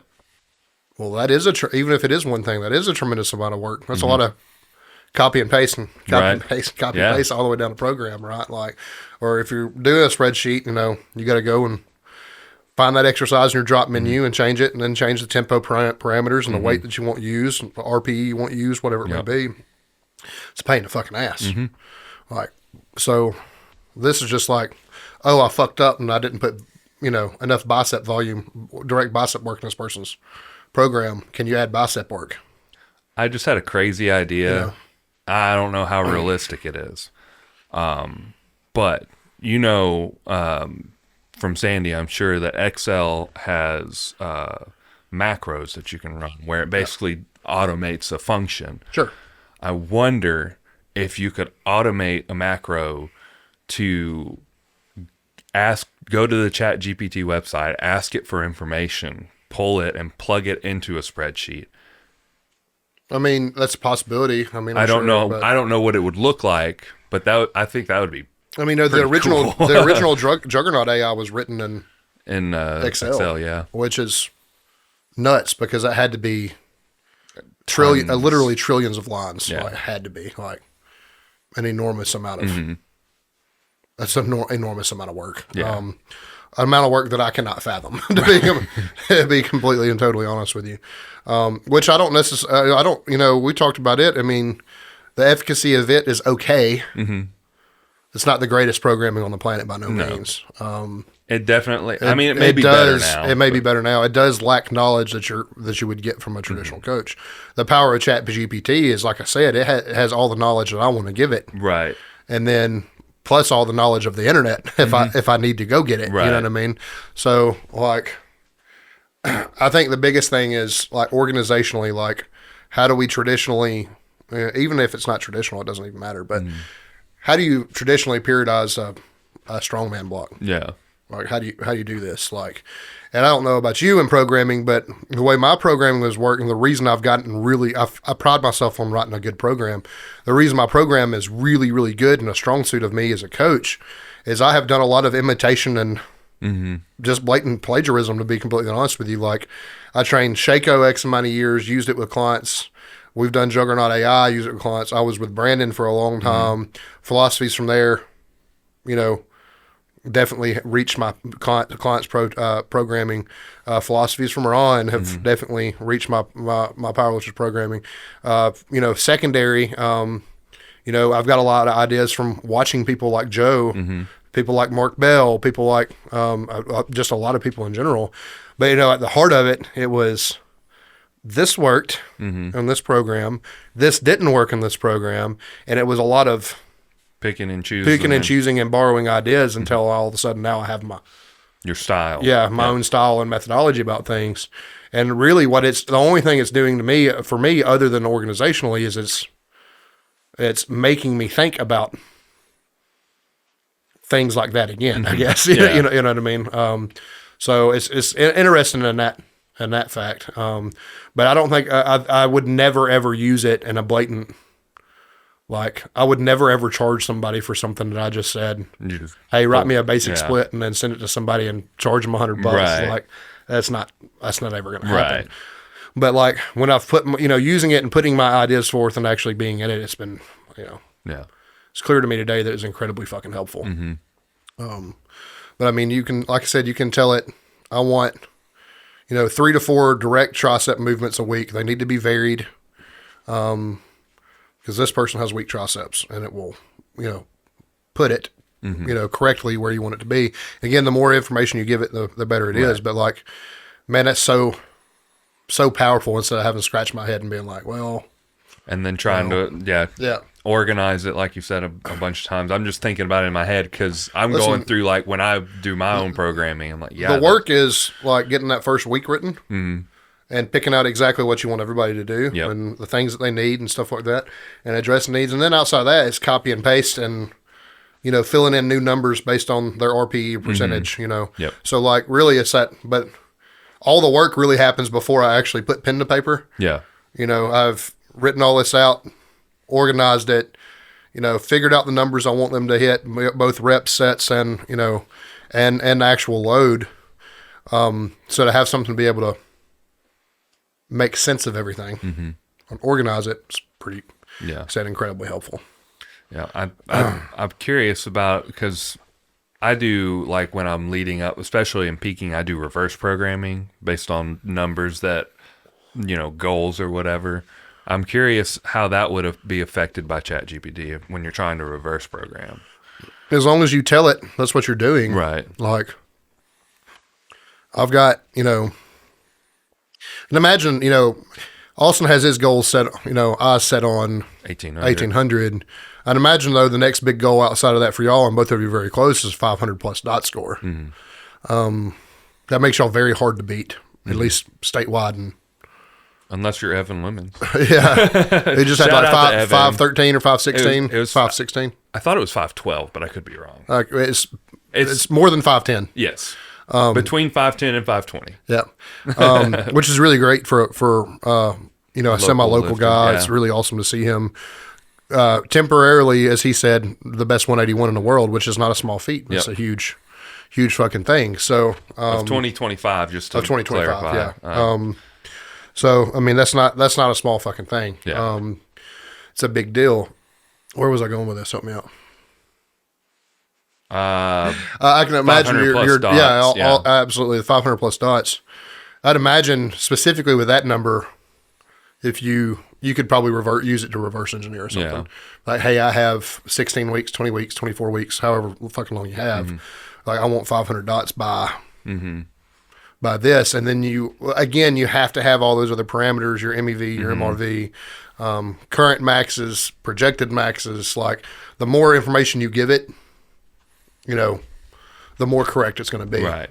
If you happen to be something like me that like methodically tracks everything I do, like if you happen to have 5 rep maxes, 10 rep maxes, like 3 rep max is I think was probably pretty fair to say that's a pretty common marker to keep up with in powerlifting. Like 3 rep max goes up, chances are your 1 rep max went up. Like, that's undeniable, right? But like the more information like that you have, even if you wanted to put in diet parameters, sleep parameters, stuff like that, like, this is what I'm not great at, this is what I am good at, and like, I'm sure that it could help you. Now, a lot of these things you'd want to deal with separately so that you have all the information you need for programming, all the information you need for nutritional help or whatever it may be. But not all in one request block, basically. But again, like, it's really, really dangerous if you do the opposite and just say, I need a diet for this many weeks, I need a program for this many weeks, and that's it. Yeah. You don't know what you're going to end you don't up with. know. Yeah, that's going to be some horse shit. But like I said, I mean, the strongest suit of it definitely is organizational. I feel like 100%. But and then you can You can have it scour the internet for research purposes. That was for writing a strongman block. That was really, really helpful. Like, hey, how does how is it traditionally done? How do the best do it? How do people, address these things? And it will find articles. It'll find YouTube videos, whatever you assign it to. Basically, it will find you. It makes research really, really quick as a coach. You know what I mean? Like, I don't have to scour the depths of YouTube by myself. I can have it do it and report its findings back, and then you can just look and then see. You can determine once it gives it to you what was useful and what wasn't. But that's the little things like that make my life a whole lot easier. Like I said, I've not let it take over the creative process at all. But man, it's super, super fucking useful. And I think there's one thing that all of these, and we've said it. I think we said it on the Juggernaut AI episode. There are certain things that you will never get with any sort of artificial programming, and it's that a coach being there watching you, and also a coach that has been through it. Like AI will never understand how it feels to be under a heavy squat. They can simulate it, maybe like pull information and say, well, somebody said this, but it doesn't truly understand. So, think about like technical things. Like if you wanted to if you ask it, show me, perfect squat technique. Fuck, we'll actually do it. And say, I bet you money it'll pull up some Squat U video and be like, this is what I found for us. But it also squat. may not. Right. It may not, but it may not. So let's just ask it. Live. Can you show me videos, instructional videos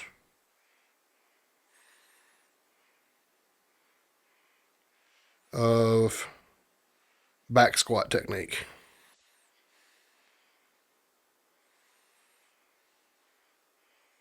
You're being nice and say, can you? Instead of just making a demand. They'll treat you. Okay, so right off the way, these are 4 names right off the. It's not going to directly send you a link, by the way. You're going to have to still have to do some digging. 4 people we know of right off the top. Top 4 hits were Squat University, Juggernaut Training Systems. We talked about both of those already on this episode. Mark Ripito, Starting Strength, and Jeff Nippard. So, I don't have any positive or negative feelings about Jeff Nippard. Yeah, I'm kind of like, Yeah. I think all of us collectively kind of take a dump on Mark Ripito from time to time. I don't know his name, to be honest. It's the Starting Strength guy. I don't know that brand. You want to talk about a cult? That's it. But yeah, immediately, it shows that kind of stuff up. But immediately, you just heard me give the thumbs down to Mark Ripito. And then 2 sources I very much agree with. And Jeff Nippard, I also kind of am just like, meh, on as well. But like,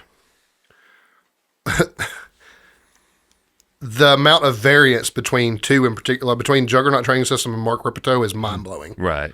What you get right and wrong. And that's why this could be dangerous, right? Like, because you might you can say, show me how Mark Ripito coaches a back squat. I want to coach like him, and it might not. I want to squat like him, and it might not be the most advantageous squat technique for you and your build because anatomy matters. Like we talked about Nathan's necessity to go to high bar, at least temporarily. We've talked about length of femur is going to determine whether or not you're better high bar or low bar, all these things.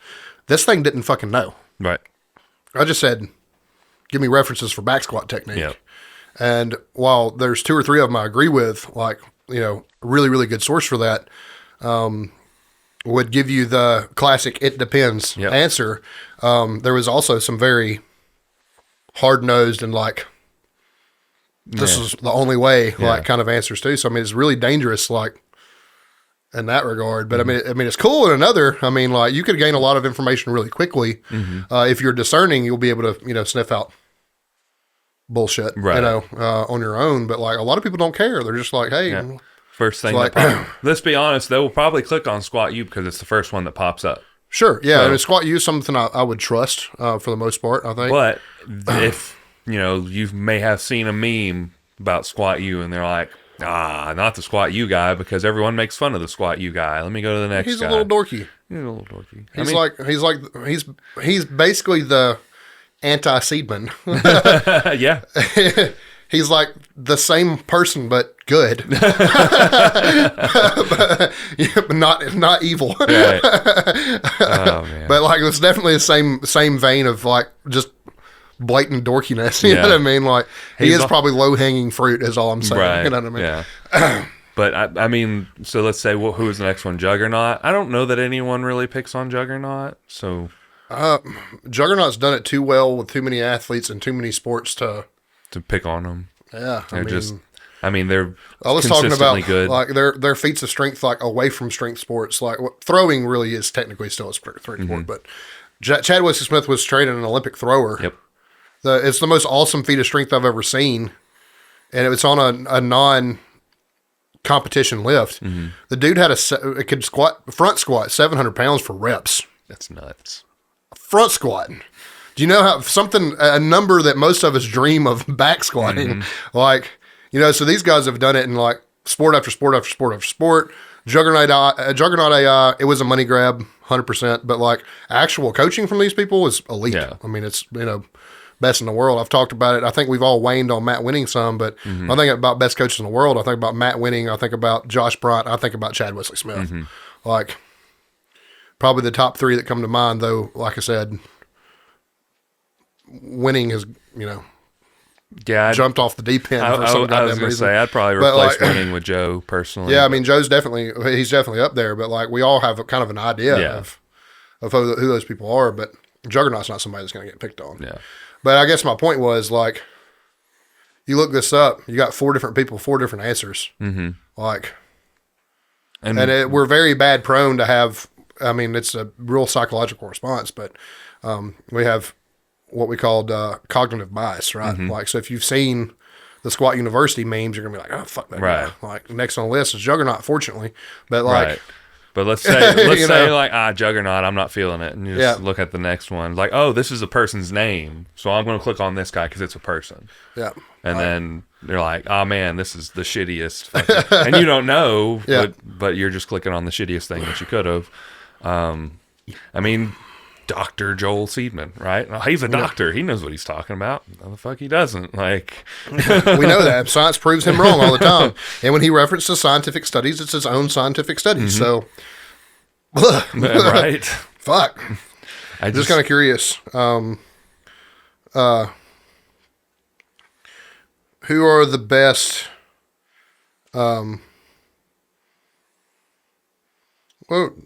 Sports trainers? No, probably not, because it's going to give me athletic trainers. Strength sports coaches? Strength and conditioning coaches. Yeah. I'm just kind of curious who it pops up and see if Seedman. Surely not. I wouldn't. I mean, but he is a strength and conditioning coach technically, so. Ironically, powerlifting and strength training, Louis Simmons, Mark Ripito, Chad Wesley Smith, Dave Tate. Glenn Pendlay for Olympic weightlifting, Greg Pendlay, Zach Evanesh, Travis Mash, who is semi-local, he's South Carolina.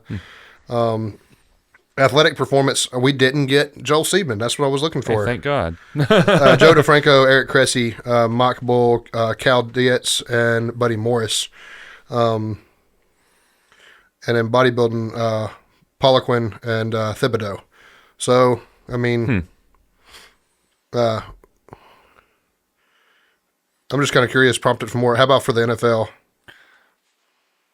I am curious about, I mean, I know Dave Tate mostly was equipped, right? Yeah, I mean, they're all like conjugate, basically. Yeah. You know what I mean?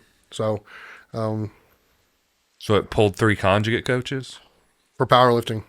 That's interesting. Well, Dave Tate, Louis Simmons, Chad Wesley Smith, and what was the... Mark Ripito?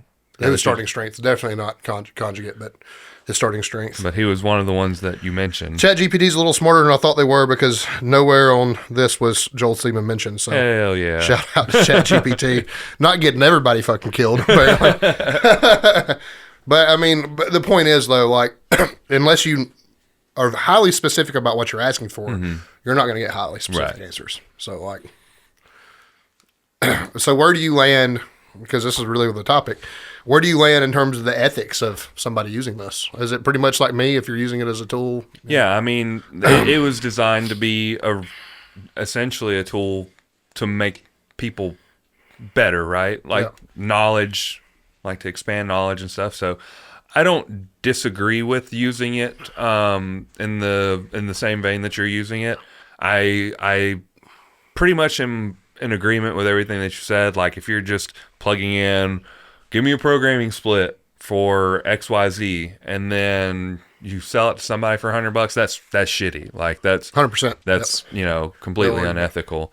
As far as like being highly specific, if you're making alterations to it, if you're simply using it to consolidate clerical work, all these things are, I mean, that's kind of like in my mind what it's designed to do. As far as like, that's how it's supposed to make your life easier. Right. Yeah. Now, and like you said, if you're doing research on it and then expanding from there, sure. I mean, like, as far as like going from how does a program like this work? Okay, can you write me a sample? Okay, can you specify it like this? Because as you go, ChatGPT remembers all these things, so you can become more and more and more specific as you go down and ask more questions and alter things. And well, can you add this here? Can you add that there? And like it can like spit you out a template, and then you can refine it to what you want, and then take it and then plug it into whatever. I think that's just using it for what it's supposed to be. You're still making adjustments to it. You're not just taking some basic ass template and then throwing it to somebody. I mean, I think as long as you're being fairly specific as to what you're requesting it to do, it's still like I'm trying to think of it from like an art standpoint. Like, there's like the how to draw tutorials and how to draw books and stuff. You're still physically doing the drawing, but it's just kind of like guiding you. Sure. And eventually it becomes your style, right? Yep. So, and then you make changes on your style based on what you like. Kind of makes me think of that. In a sense. Yeah, I think the problem is, and you probably know where I'm going with this, I know there's already coaches selling Oh, for sure. programming that they didn't write, that ChatGPT did 100% of the work. We're not talking about organizational and clerical things like I am. We're talking about like they don't know dick. Mm-hmm.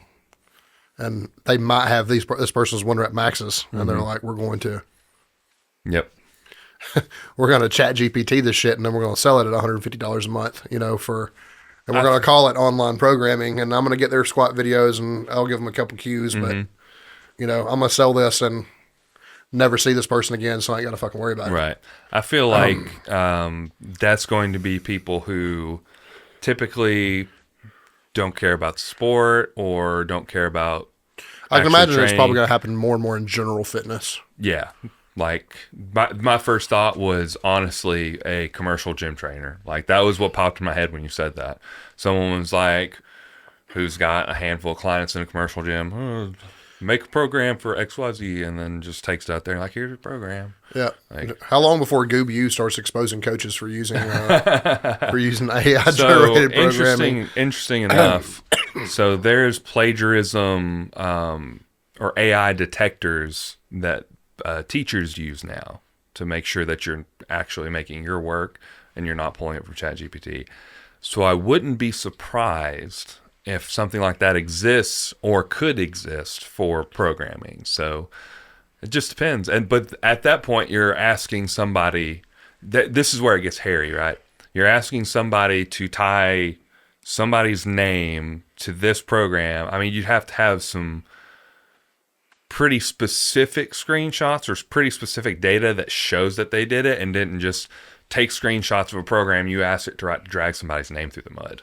Yeah. So it gets a little hairy when you start like trying to point fingers like that, because I mean, even if you can say like, yeah, I'm paying this guy to coach me, are you sending in the right program? Like, and then there's all this debate on like who did what. I don't know. That's a little scary to me. Like how quickly you could just kind of hurt somebody's name by.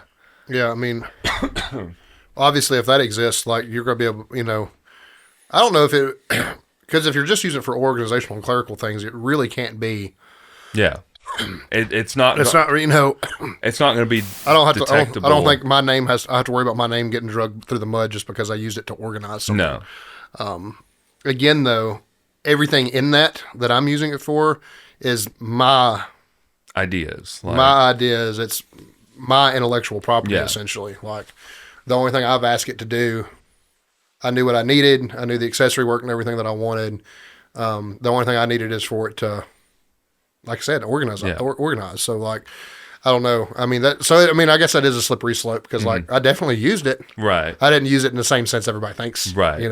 Most people, like when people think negatively of it, that's what they and I'll be honest with you, I don't have a reason to use it for powerlifting programming. Right. Done it too much. Yeah. I mean, I have my system in place and stuff like that. It's a brand new sport, though, with 1,000 different modalities. Like, where the fuck do I put these things? Right. Like, help me make it make sense. Especially when you're trying to do like a hybrid athlete, two different sports. Yeah. It's not quite as easy as bodybuilding and powerlifting, where you kind of do a lot of the same stuff anyway. Yeah, get bigger, do things well. Yeah. That's not to, it's not that reductionist, but like, there was just a lot more parameters. So like, there's a lot more similarities in the two sports, whereas when you take powerlifting and strongman, like, there are similarities, but you also there's a lot of specificity that has to be applied to both sports. Yeah, strongman's a lot more like CrossFit, and that, like, you said you kind of got to be prepared for the unknown and unknowable. Like, you don't know what the event may be.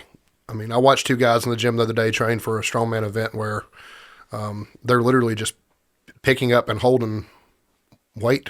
Yeah. So basically, like, it was really almost set up like a sumo deadlift. They had this big T-bar, weight gets stacked on it vertically, and then you pick up the T-bar and you lock out your deadlift and hold it for however long you can.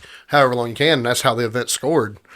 Well, we're fortunate that we had the implement to train that, but, like, how the fuck you gonna train it elsewhere? Right, yeah. You know what I mean? A block pull with long holds at the top, stuff like that. But, like, if you don't have that implement, like, like I said, it gets pretty fucking hairy. Like, very, very much new things. So, yeah, I didn't mind leaning on it for research purposes, and then leaning on it to help me organize those things. Knew what needed to happen, knew all those parameters that I've already talked about, and organizationally, it just made sense. Yep. So, it's a pretty interesting topic, and I was like the most anti this person in the world until it was put and framed to me in a way that, like, don't use it for intellectual things. Use it for clerical. Use things. it for bitch work. Yeah. Just allow it to make your day easier. Yeah. Basically, and that's incredibly fruitful. So I think so. Makes sense to me. 100%. I'd like to know what you guys think. That'd be cool. Yeah. Get some feedback on that. See what the listeners have to say about it. Yeah, I bet Zach's got a lot to say about this one. Probably. I feel like Richard's probably going to weigh in pretty good on this one too. Those two come to mind. I'd like to know Tammy's. I think Tammy would have perspective, interesting opinion on it. May have some wisdom because I mean I was resistant about it, and her being slightly older than the rest of us might have a much different perspective. She might be like, I fucking hate this. Yeah. But I'm kind of curious about her perspective in particular too. Yeah. So, but like, I'd also like to know from other coaches, have you used it clerically and organizationally? I'd like to know that. I don't want to hear it if you've actually used it for the meat and potatoes of the program. That's probably, like I said, I think we've pretty much determined that's probably unethical. Yeah. I would say more than probably. It's definitely unethical. Unless you are literally getting a template and changing it based on, like, just to save time, because things are already written out and you just have to change exercises around or something maybe. But still, even if you're getting the template from it, it's a little, I don't know. It's tough. It's tough. Like, it depends on how much of it is actually yours and how much of it is ChatGPT. It's like you're using it like me, where 99% of the work is mine, but that 1% happens to be the most daunting and time-consuming part of the work. Probably makes sense. Yeah. You don't need to do it to actually write somebody's program. Yeah. That's really shitty, and it takes that individual. All your clients have different needs. Yeah, exactly. And different needs have to be addressed. So, like, it can't be blanket things. There's a handful, I think, of exercises I think in general are good for all of us, and they're kind of a mainstay in my programming. But by and large, everybody has to have weaknesses addressed. They have to have medical things addressed, all this other stuff. So I guess our SD card filled up. yeah, the camera said, "Fuck you." It did.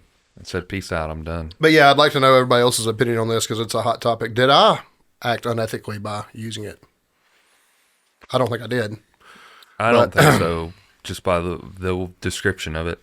But some people may have different opinions on it. Some people may be completely against it and say any use of it is bad. I don't know. I mean, but when you think about it, like what's the difference between it and something like maybe Train Heroic, where like it has everything there for you, you just have to pick and choose what it is, right? Or I use it exactly like I would use Train Heroic, or a spreadsheet. I mean, even if you made the spreadsheet, but if it has everything there for you, maybe you got the spreadsheet from somebody or whatever. Yep. Like, is that unethical because you're picking and choosing things that's on a base? Like, I don't know. It's like a lot of gray in it. Yeah. I personally don't think like I said, because all the intellectual work was still mine. Yeah. I still physically wrote out all this person's numbers, exactly what I wanted her to attempt the day I wanted her to attempt it. Considered everything that's right with her, everything that's wrong with her, everything, before I did this. So the amount of stuff I put in it was really a pretty overwhelming amount of information. Right. To make sure I got to as close as I possibly could to what I needed. Like I said, to the point that I had accessory work picked out. I had all that stuff. Like the program was done. Yeah. I just needed to know where to put it all. Right. Yeah. You know what I mean? So, I don't know. Like, it's not something I feel like I'm going to lean on a lot, like I said, with my power lifters, because it's just done and done Yeah. and done and done and done and done over and over again. But it is pretty curious. One powerful thing I think I could potentially use it for is meal planning and grocery lists. I was thinking about that when we were talking, like if you just plug in your macros or your calories and then dietary restrictions. One of the biggest problems I have a coach is diet plans having a lack of variety. Yeah. I tend to repeat meals a whole lot. So what I'm kind of curious about is, will it tell me, hey, I need another carb source similar in macros to a cup of rice. This person is tired of eating rice. Like, what can we replace the rice with? What can we replace the rice with as close as possible to, this amount of carbs. I need this macronutrient content, but like I need to provide them with a cup of rice or half a cup of this brand of cereal or whatever it may, whatever it may be. But like, I'm kind of curious if it would help with, and I'm sure it would, like grocery lists. Yeah. Like, good job. You don't have to eat the same thing. We don't have to eat the same thing every day anymore. Like, your breakfast is always, whatever it may be, 50 grams of protein, 15 grams of fat, 60 carbs. And these are 4 or 5 ways you can get there. That would be so helpful and so powerful. Because, I think as coaches, we tend to prescribe things that we know works, which isn't necessarily a bad thing. But, like, I've given fucking fat-free cottage cheese and granola for breakfast and a fruit and sugar-free maple syrup to 1,000 people in a meal plan because I know it fucking works. I know exactly what it's going to add to. It gets all my carbs, all my fiber, all my protein, all my fat that I need in that meal. Like, it's fucking easy. Yeah. Some people don't fucking like that shit. Yeah. Like, Some people look at you when when you say cottage cheese and go, it's fucking good. Eat so easy. It's so easy to. But that happens. Like, so I need, like, this is the meal I'm planning. Like, they don't like any of this. I need the same macronutrient content, different food sources. Yeah. That'd be super, super powerful. My favorite breakfast has been that ciabatta breakfast sandwich, egg whites and cheese and ham. That's easy, grab and go. Super easy. I just throw it in the air fryer while I'm getting my lunch packed. Super easy. Yeah, I make everything like on Sunday or Monday. You don't like a heftier breakfast? I like that to be one of my larger meals of the day. I can't lie. Well, the way RP has my diet planned out, it just fits my macros. Like I built it based on my macros, so it's not like a super heavy, but I also eat reasonable before bed. Yeah. And then I eat the sandwich, and then during my workout, I have my shake, which is protein, carbs, electrolytes. Yeah. So I'm staying like on top of my carbs the whole time. So it's not a huge breakfast, but you're immediately pretty much going back into. Yep. Yeah. Sometimes almost instantly. Maybe there might only be an hour or 30 minutes in between. So This makes sense. I mean, you could say that you have a pretty substantial breakfast too, really. when you look at, if you look at it, those two close together, it's like 60. It's like 80 protein, 100 and something carbs, and it'd be like 25 fat or something like that. It might be 15 fat because I'm usually super, super low on my fat and on my breakfast. Fair. But useful ways to use it, definitely some unethical ways to use it. Don't be an unethical shithead. Choose the right way. Choose the right way, yep. Make it use it in a way that makes your life easier but doesn't make you lazy. Right. Yep. Let it Or work stupid. for you, but don't let it work. Don't let it work for you, but not as you, I guess. Yeah, exactly. That might be a better way of saying it's an employee. Yeah. It's a tool. Like it's not. It shouldn't be you. You know what I mean? But yeah, I think that's pretty much about it on the ChatGPT topic. I think so. You got dad jokes? Sure do. I saw some today that I saved that I enjoyed. Let's see if I can find them. Ooh. I have 1 million Instagram notifications for some reason. I have so many clients. It's like you're always the most popular when you're the busiest. That's the truth. Let's see. Scroll back a little. I named my dog Nama, so I can say namaste. What else you got? I've said that one before. I haven't slept for 3 days. That would be far too long. It's one of those what's his name jokes. Mitch Hedberg? Mitch Hedberg. I love Mitch Hedberg He's so so much. funny. He Rest is- in peace. Yeah, no kidding. A pirate stumbles into a tavern, and the bar says to him, "Hey, you know you've got a steering wheel stuck down your pants." And the pirate says, "Aye, it be driving me nuts." I did not look any up. I apologize. I'm a bum. This one must be good. It's pretty good. A blind girl said, "I have a big dick," but it turns out she was just pulling my leg.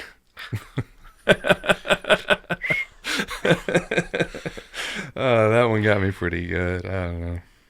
I got my split from Ron. Oh boy. Whoop, whoop. Oh boy. Bench is back, baby. So excited.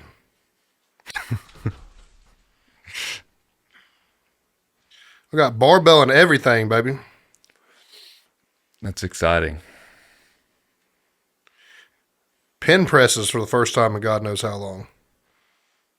Pin presses. I don't like pin presses. To be honest with you. Pin presses and floor presses, I don't like them. Not necessarily that they're bad or don't have a purpose. I just personally, I think anything that has a shortened range of motion, unless I'm just weak as a lockout of something, I just don't like it. Oh, he's got me on the stairs, baby. Stairmaster? Yep. Vomit Ron, I love inducing. you, but But also, screw you, buddy. he doesn't listen. He listens sometimes. He does listen sometimes. Yep. So, somebody will relay that message for him. I'm sure Richard and Fanny will. Probably Richard. But, yeah, Stairmaster. Stairmaster is the worst. I'm fat, so here's to not being fat anymore. Yep. 20 minutes of cardio a day. That's tough. I like my 10. 10 is good. I mean, I guess if you count my HIIT warm-up, it's like 20, 25, but... I'm happy to be returning to the barbell, though. Yeah, that is exciting. That is very exciting. So, am I going to be permanently a high bar squatter? It seems like all my woes go Vanished. months and months squatting on an SSB bar, squatting high bar, and the minute I go back to low bar, it's like, fuck you, buddy. Yeah. So, I mean, if it maybe works, I'm a high bar squatter. If it works, it works. Listen, I'm not going to win a meet on a squat. Yep.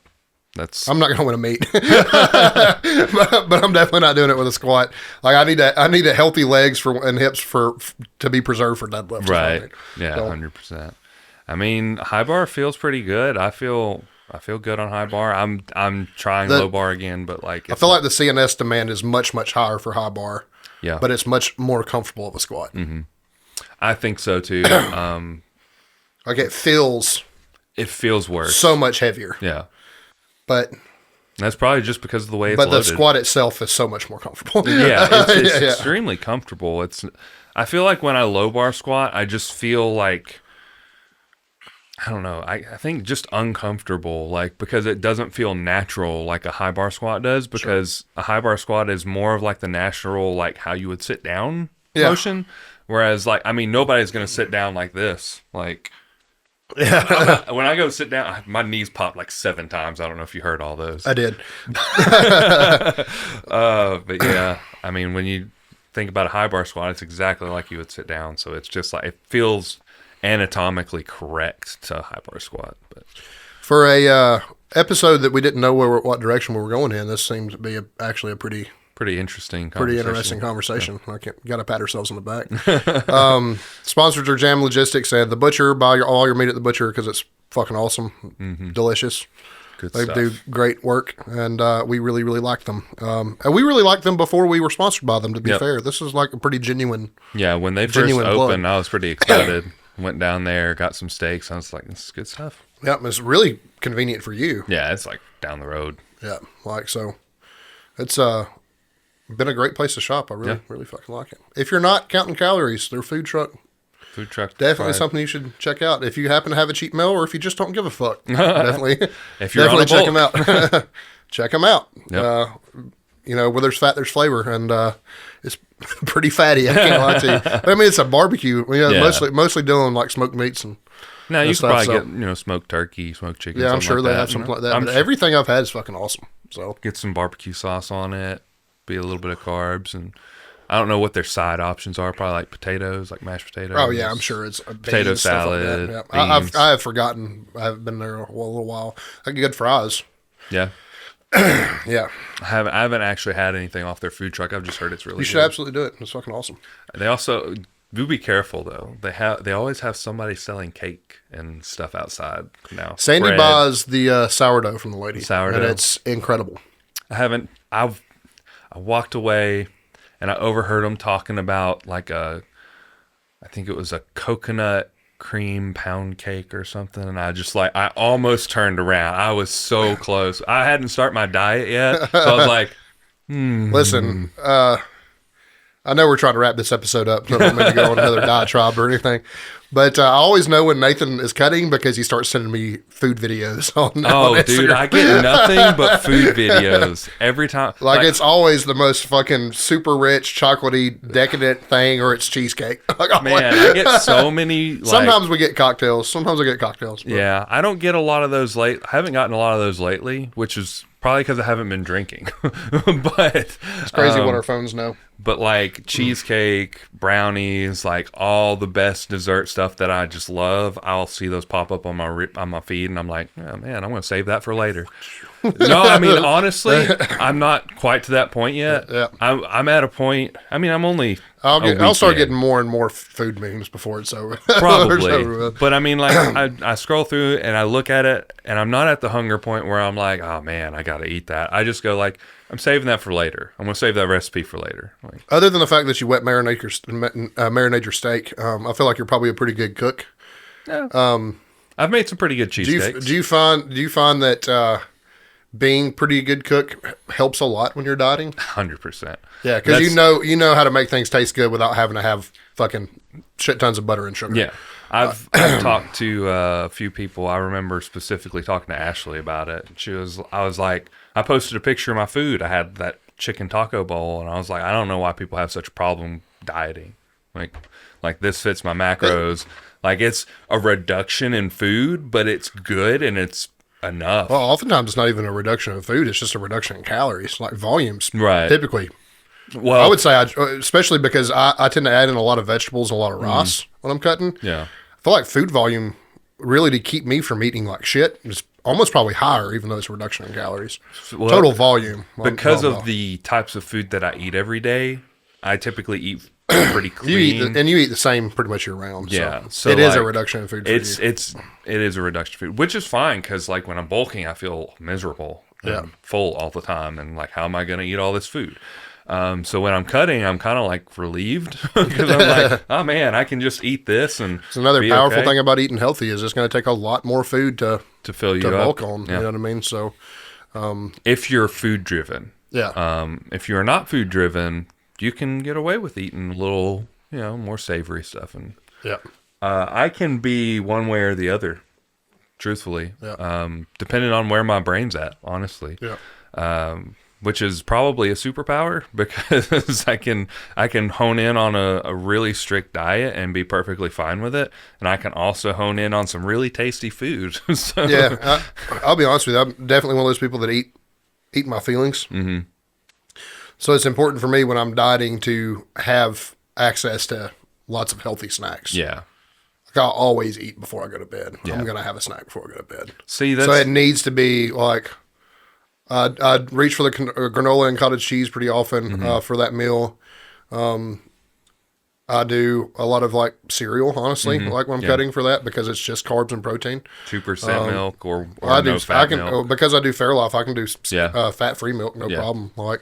So it ends up being super, super good for me because I still get to eat like a fat pig, but I'm just because it's better choices. Yeah, it still nets. I mean, weight loss. My nighttime meal, which is probably not super ideal, but it's a Ninja Creamy mix, and I get 5 Oreo Thins to crush up in it. Yeah. And I get like some not zero calorie, but zero sugar Jello pudding mix to mix in with the protein and stuff. Yeah. And it's Fairlife milk, so it's low in fat. I eat that in a protein bar. Yeah. I mean, I'm one of those people that if I stop at a gas station, I'm going to get something to eat. Mm-hmm. So, like, the ability to reach for a protein shake or something like that is very helpful. Fairlife is super good. That's like the best thing you can reach for. Yeah, for sure. All right, that's the show, guys. You can listen to us on Spotify podcast, Apple Podcasts. You can watch us on YouTube. Follow us on Instagram at Coleman_barbell, at Nathan Skedios, at Sip It and Rip It. Rate us 5 stars, leave comments, send us DMs. Tell us we're great. Tell us we suck. Don't be a hoe. Share the show. Don't report us to Andy Frisella. We don't want to get sued. Didn't you say we could have him as a guest if we paid him? Yeah. How much are we going to pay him? I don't want to see that bill. I don't think we have enough money. I don't think we have that much money. If our listeners want to raise it for us, hey, come on. I don't think they do. They probably don't. They don't want that bill either. They do provide us with a lot of alcohol though. Yep. But yeah, that's it. Bye, y'all.